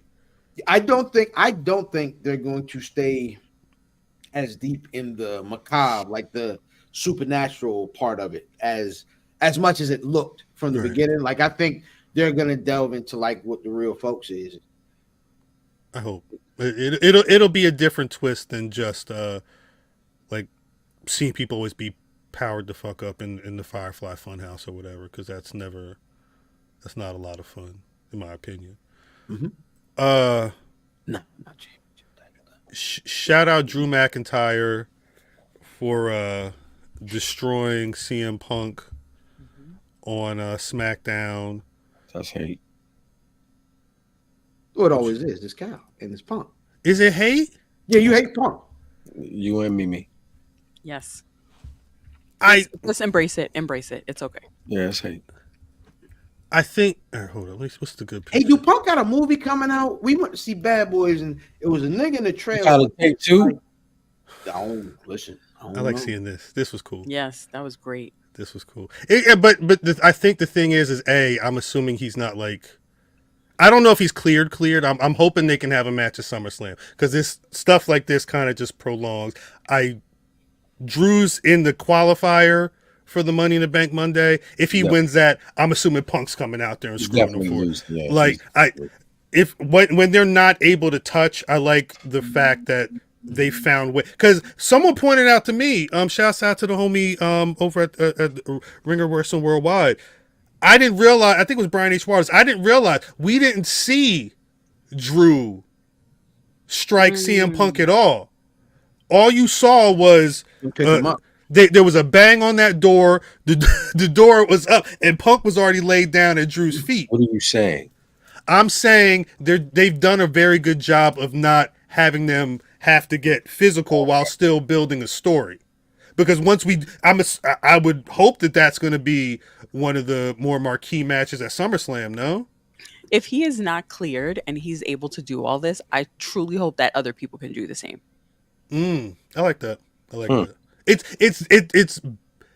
It breaks, and when we talk about, different ways of telling these stories, especially with the Wyatt Sicks, it breaks out of having to be 50-50 matches, or you're having a match and I have to run in. Like they're finding unique ways to, because this man got stretchered out and he's all bleeding from the mouth. Like this looked like Drew beat his ass, but you didn't see him do anything to him. You saw sneakers. Why is he choking his sneakers? Well, he's 50-year-old white man. You can teach a man to buy sneakers from a sneaker shop, but you can't teach them style. Mm-hmm. He made sure to wear the Yamins that matched the Chicago colors. So he did but it was like the red and the whatever. Blue. Yeah, the red and the blues. I forget what those are called, but they're called ass. They're not for me. They are not for me at all. They match his shirt though. They matched his t-shirt. But he don't know nothing about that stuff. And I think I always check, because he bought sneakers on Sneaker Shop, and he wear them shoes. He wear them shoes. Can you get in the ring can you get in the ring and kind of move around with like some thugged out sneakers? Like, I would have to check. He was getting his ass whipped, cause. But I'd have to check out Kofi Kingston. We didn't see none of that. We didn't see none of that. I don't know how Kofi ties his shoes when he wrestles in ones. I don't know if he's got them choked up like that. Yeah, I don't think he's got them choked up like that. It might be too small, so you don't have to tie them. Or he might have he may have thicker socks on too. Oh, I thought you was gonna say thick ass ankles. Nobody ankles. Shout out to diabetes.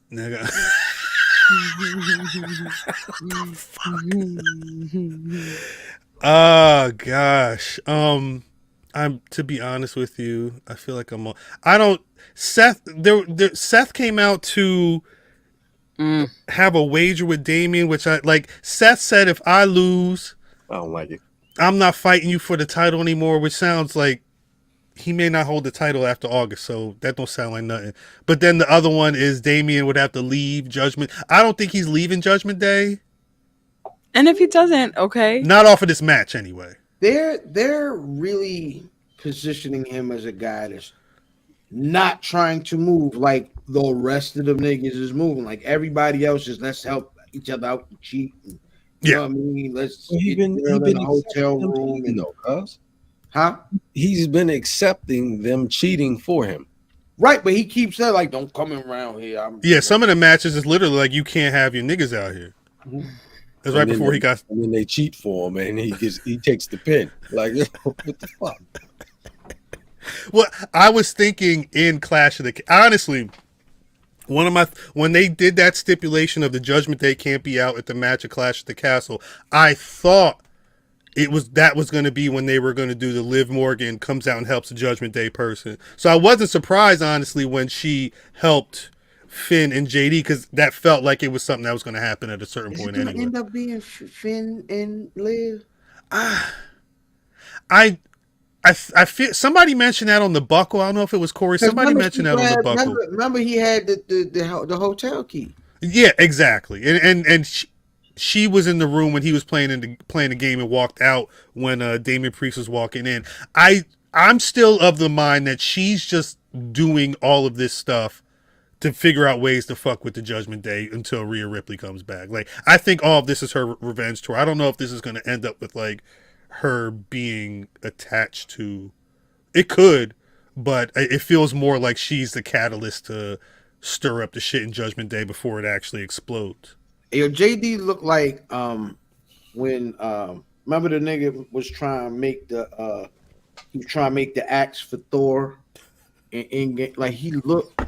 Wasn't that the guy? Tyrion Lannister. Wasn't that Tyrion? Trying to help Tyrion. JD McDonough looked like Tyrion, like when he was like, he has the power of 18 sons. Like, you know what I mean? That's JD McDonough right there. Like, that's crazy. Same size head. Corey get bigger body. Again on the buckle. Like, Corey get mad. People call that man Funko Pop head, but that's the joke. Every time somebody talk about JD McDonough, oh, this big head motherfucker over there. I thought you meant they was calling Corey that. No wonder you was laughing so damn hard. That's crazy. Motherfucker. That's a damn shame. Oh shit. That's a damn shame. All right. Well, that's a bunch of WWE shit. There's I don't know if Mimi's trying to leave or not. There's an AEW pay-per-view this Sunday. It is. I was invited. I said no. Oh, it is in New York, huh? It's in Long Island? Mm-hmm. Wait. I said no. Thank you. Wait. Are you allowed to say who invited you? Yeah, are you allowed to say? That's not your friend. I can't say online. That wasn't your friend. That wasn't a friend. Mimi said that was not a friend. They don't know me. That's the point. That's a damn. They don't know you. That's funny. Forbidden Door this Sunday, 8:00. I have not counted how many matches are on the show or on the card. The last I checked, it was 10, but that was before Dynamite. You know what I'm saying? Them niggas don't know Mimi. That's funny. Right. No, that's actually funny. I looked at the card. I was like, oh, okay. So what? My favorite 0 hour. Mimi is good at watching. Mimi will watch a whole 0 hour and then not watch the rest of it. And be like, okay, I'm done. That's normally where Willow is. I was gonna say, who's on the 0 hour? She is. Damn, yeah, first match. See? They do it. Her and Tam Nakano are tagging. See? Against Statlander and Momo with the B. Where's Acclaim? Do they have a match? Acclaimed. Nah. Yeah, they're fighting the Elite in a trios match. What? Not in 0. Right? No.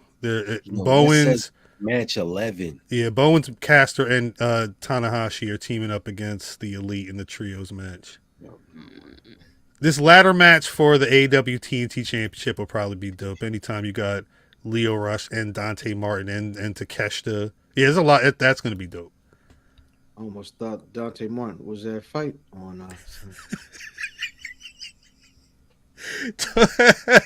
Tony Storm and Mina Shirakawa was going to be a banger. Mercedes Moné and Stephanie Vacker is going to be a banger, and I'm assuming she's going to be adding another belt to her waist.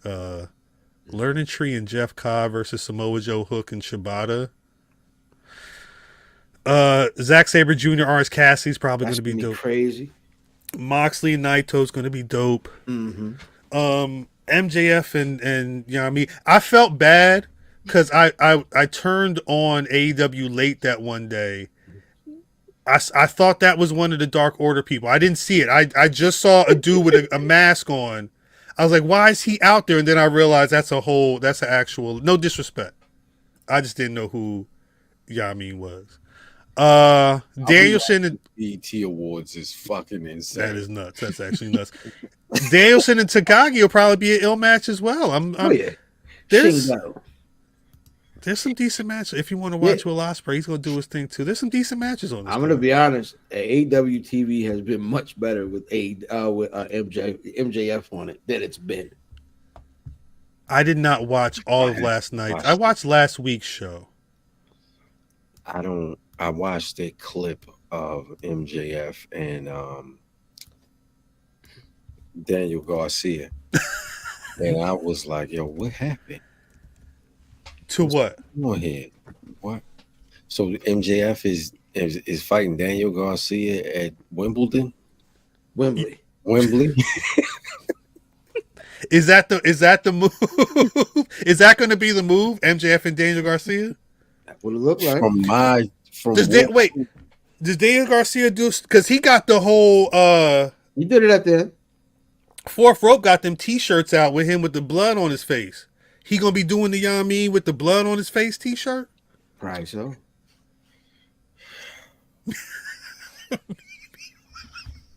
Mimi is that meme. Covers mouth with pink nails meme. Hey, that's Forbidden Door Sunday. I'm gonna be watching. Yeah, it should be cool. Their pay-per-views usually deliver. 13 out of 13 matches. 1, 2, 3, 4, 5. It's probably a good half of the matches I'm rocking with. Mm-hmm. I that's gonna make sure I'm awake. It started at 8. Oh yeah, you sleep. And is it Saturday or Sunday? It's Sunday. It's a problem. If it was Saturday, it'd be one. Everybody. I like it. I actually like it better than this week on Sunday because I got we all sleep. Saturday. We all sleep. I'm probably gonna be working, so it'll be on. Sleep. I got work to do. I'm just hoping. I'm just hoping it's something whack. Like I hope they had a world championship match during the Thrones, and then I could come back. I respect that.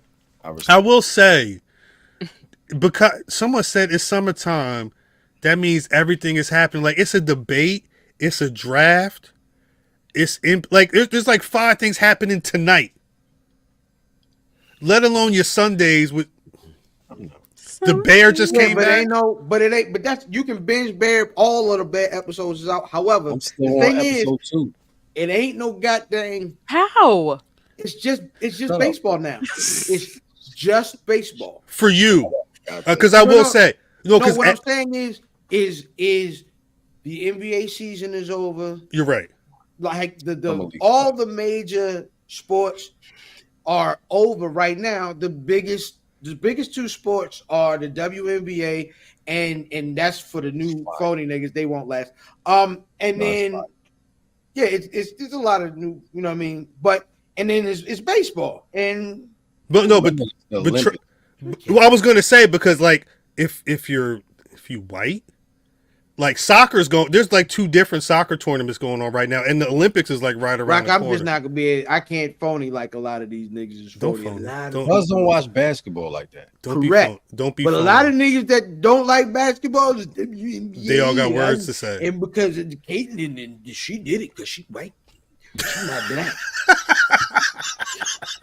Like, all right, nigga, you didn't watch the goddamn. Just saying shit to say it. Jesus Christ. Who won last year?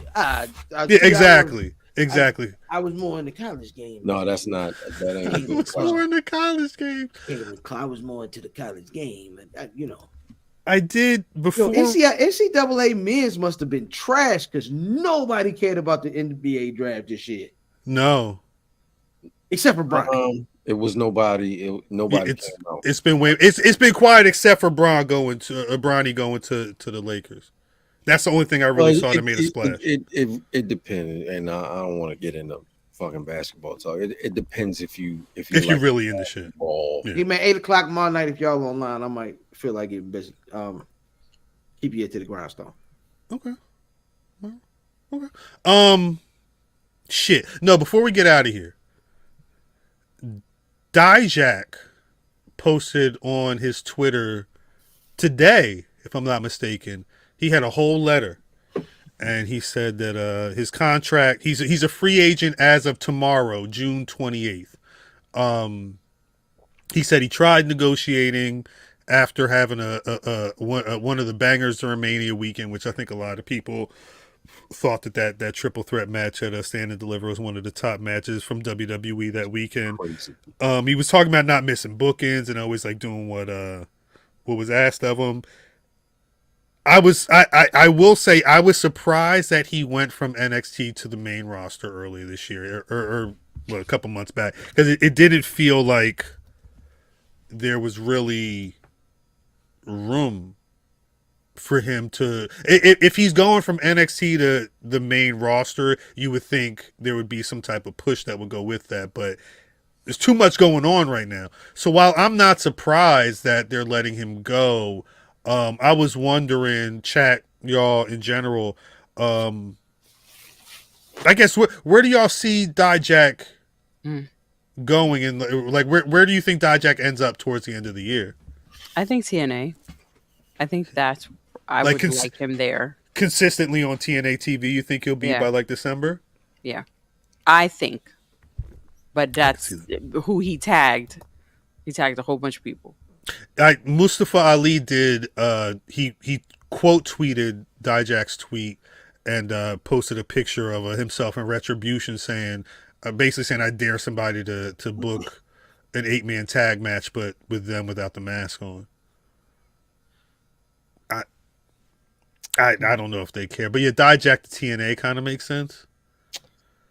I think he should play the field. I think he should get his indie on now. Go GCW. Get, you know what I mean? See what he can do, because he can do the things. He can give you the matches, and that's why they like him, right? Like that's why they did like him. Yeah. Is he was putting on great matches. You know what I'm saying? You know, I can see him in Keith Lee if Keith Lee is able. We don't know what his situation is, but they can run their thing back because every time they get in the ring is magic. But and you know what? That's not a bad look. He could go crazy in Japan. Yeah, he's a skilled guy, big guy, banging around with some of them people. Yeah, that's what they like. I legit thought Dijak was from overseas. So I figured he would go back overseas, but he's from Massachusetts. So, oh shit! I'm going to say he's going to go overseas. It's probably a good time. There was I mean, you figure it isn't. This happening right now kind of highlights how interesting of a time it is to do that. Whether you're Nick Nemeth, Mercedes Moné, Ricochet's potentially, you know, jumping after. I think for people who may not be able to work in WWE for whatever reason. Okay. Yeah. Shout out, salute. Hi, cutie. Hi. I love it.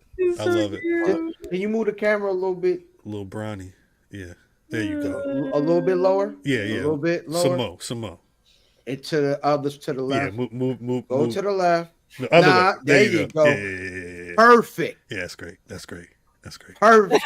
Hey. All the time you told me about sending you videos with kids cussing. Mm-hmm. We'll see. New Japan, not New Japan, but Japan in general is that would be an interesting idea. You could probably go to New Japan and start. Yeah, beating people. That probably fits him the best to me. And they are starving. They do. Japan is starving. The problem is they're starving for stars and not a good match guy. Right. And he's a good match guy. Right. Well, because they're losing a lot of. I mean, if you Tama Tonga, Hikuleu, there's a lot of stuff going on. That's funny. Matt Perrin and Homelander's funny. Mathlander. There is ability for him to rock. It's just a matter of them making 2 + 2 = 4. You know what I'm saying? I don't know what's going on with him right now, but Too Cold Scorpio, free the homie. Hold Any your head. updates? Free him. I want to say, all right. The last I saw, I think he's out. I think he got locked down and then hit bail, and he's supposed to go back to court. Bail. Hey, hit the super chat so we can bail Too Cold out. Hit the super chat for Too Cold Scorpio defense. Nah, but he got hit with 2 felonies, first degree assault and armed criminal action after an altercation at a gas station earlier this month. He told authorities that he used a knife out of self-defense. He said a man who may have had a lit cigarette in the gas station was trying to attack him and try and grapple, but he's about to blow up. the way, because TMZ posted, they had the one post, then they did a follow-up with like kind of pictures of the guy's injured, because he got stabbed in the head, he got stabbed in the abdomen, he got stabbed in the chest, he got stabbed in the butt. It was like 4 or 5 areas where Too Cold was allegedly poking. Oh wow. Pause. But again, this is all alleged. This is all Too Cold says self-defense. The real hidden blade is crazy. It didn't come out the goddamn. Free Too Cold. If Too Cold said it was self-defense, free Too Cold, because he's already missing dates. They said that he was booked for DDT Pro in August, but they dropped an announcement today. He was supposed to be free. It was supposed to be Curriculars Hall August 12th, and he had dates August 13th and 14th at a event that was hosted by GCW, but they said because of this issue, he's not going to be able to make it out there. So I don't know if he's going to be missing any other work because of this, but Too Cold, hold your head. I hope he's got good. Paul Heyman, somebody needs some good legal representation right now. Yeah, better call. Hit the super chat. Somebody hit our DM with your good legal people. So. Because, I mean, goddamn. That guy Greg called Too Cold. That guy Greg work. Chris Brown on vacation. Work and Chris Brown get together. Chris Brown on vacation. No, facts. Chris Brown is on vacation. Nothing good happens at gas stations, so that is a fact. Yo, like y'all ever heard, y'all know who Black Child is, right? Y'all remember Black Child from Murder Inc. Mm-hmm. Y'all ever him telling the story of when they got the fighting with 50 now? Yes, in the studio. I don't know what happened. The light went off. They turned the lights, and a knife fell in my hand. Poking niggas. He was playing razor tag. Yeah. Better Call Saul is crazy. That's good. That's good. No, that's good. No, that is good. No, I think that may be it. Shout out Too Cold. Shit, that was another. Where my music at? That's another episode of BRP. Let's get the fuck out of here. But before we do that, there's always one question that I have to ask. Mimi. Yeah. Who's your Black Rasslin of the week? Oh my God, I haven't even thought about it. Think about it. Take a second. Yeah, take a second. Think about it. Think about it. Take a second. Bishop Khan.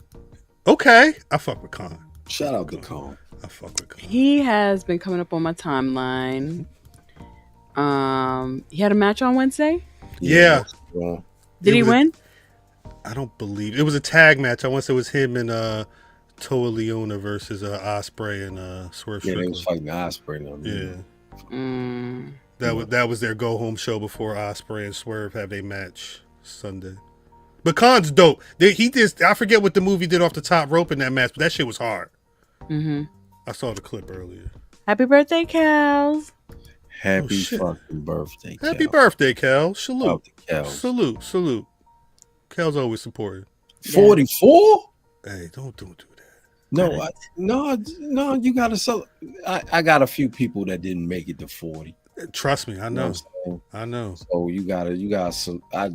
My cousin always says, "Yo, I celebrate niggas' birthdays like they my own." So yeah, I feel you. Salute the cows. Brother Fam, you got a Black Rasslin week?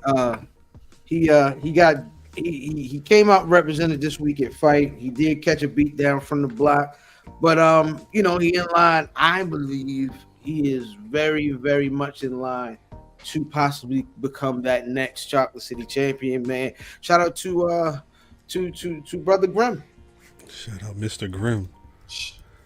Dunkin' Donuts. Dunkin' Donut, yo. You got Brother Matt.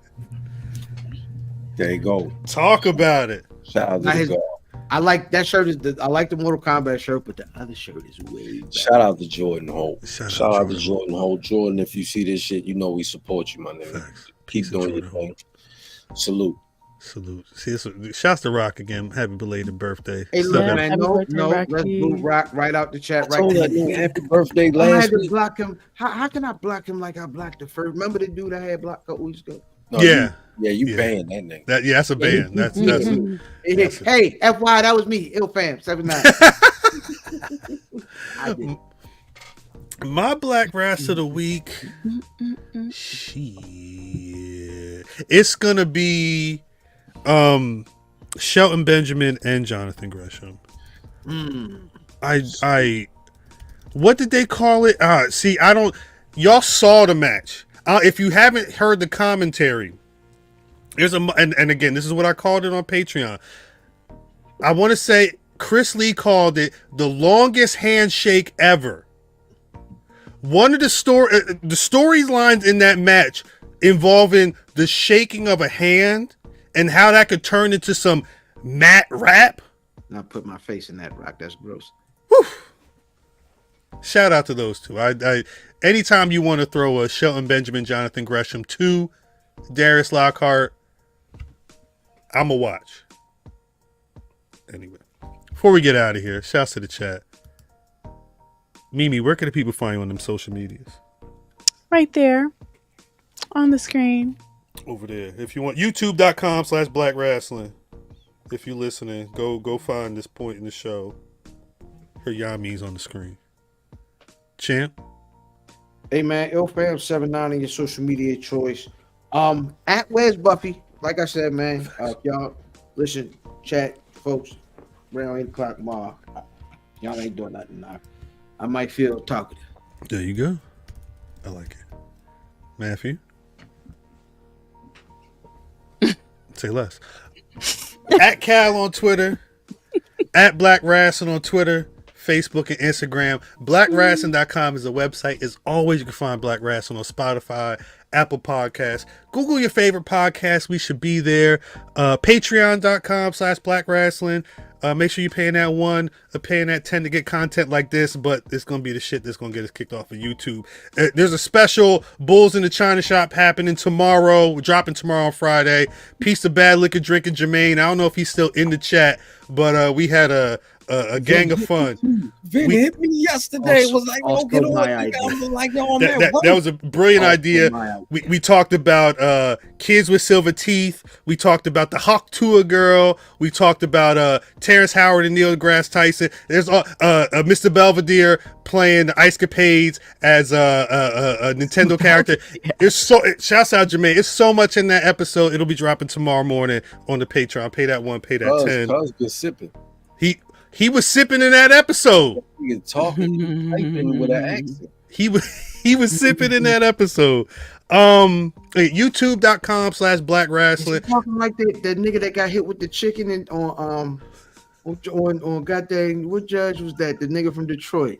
I'm from Detroit. I know somebody on crack. Like Judge Mathis. He hit me with the chicken. Joe Burrow. I have to go to the hospital. YouTube.com/Black Rasslin. Make sure you $400. Subscribing, like this episode. If we made you laugh once, please like this damn video. Hit the bell so you don't miss anything that we drop. We drop clips of the show, all that stuff. Shouts out to DNA. Shouts out to the fellas at the Attitude Era podcast. That was a dope conversation we had earlier. We got more stuff in store for y'all, including the After the 50. After the 50. The 50, it ain't done. Trust me, I still got some stuff to throw up. It's just been busy. But After 50 coming soon. Shouts out to We Love Wrestling. You should be seeing that. Yo, wow. He ate the griffle. I do eat the griffle sometimes, your mama. I'm not gonna lie. I'll eat the bone and everything. We got to get out of here. I love y'all. Again, Secretary Shade, if y'all trying to learn anything about the Yamin debates, knowledge. Shouts out to DDM. That's over there. We about to get out of here. As always, please, New Jack, take us out. Like me or not, I didn't come up here to be liked. I came up here to get paid.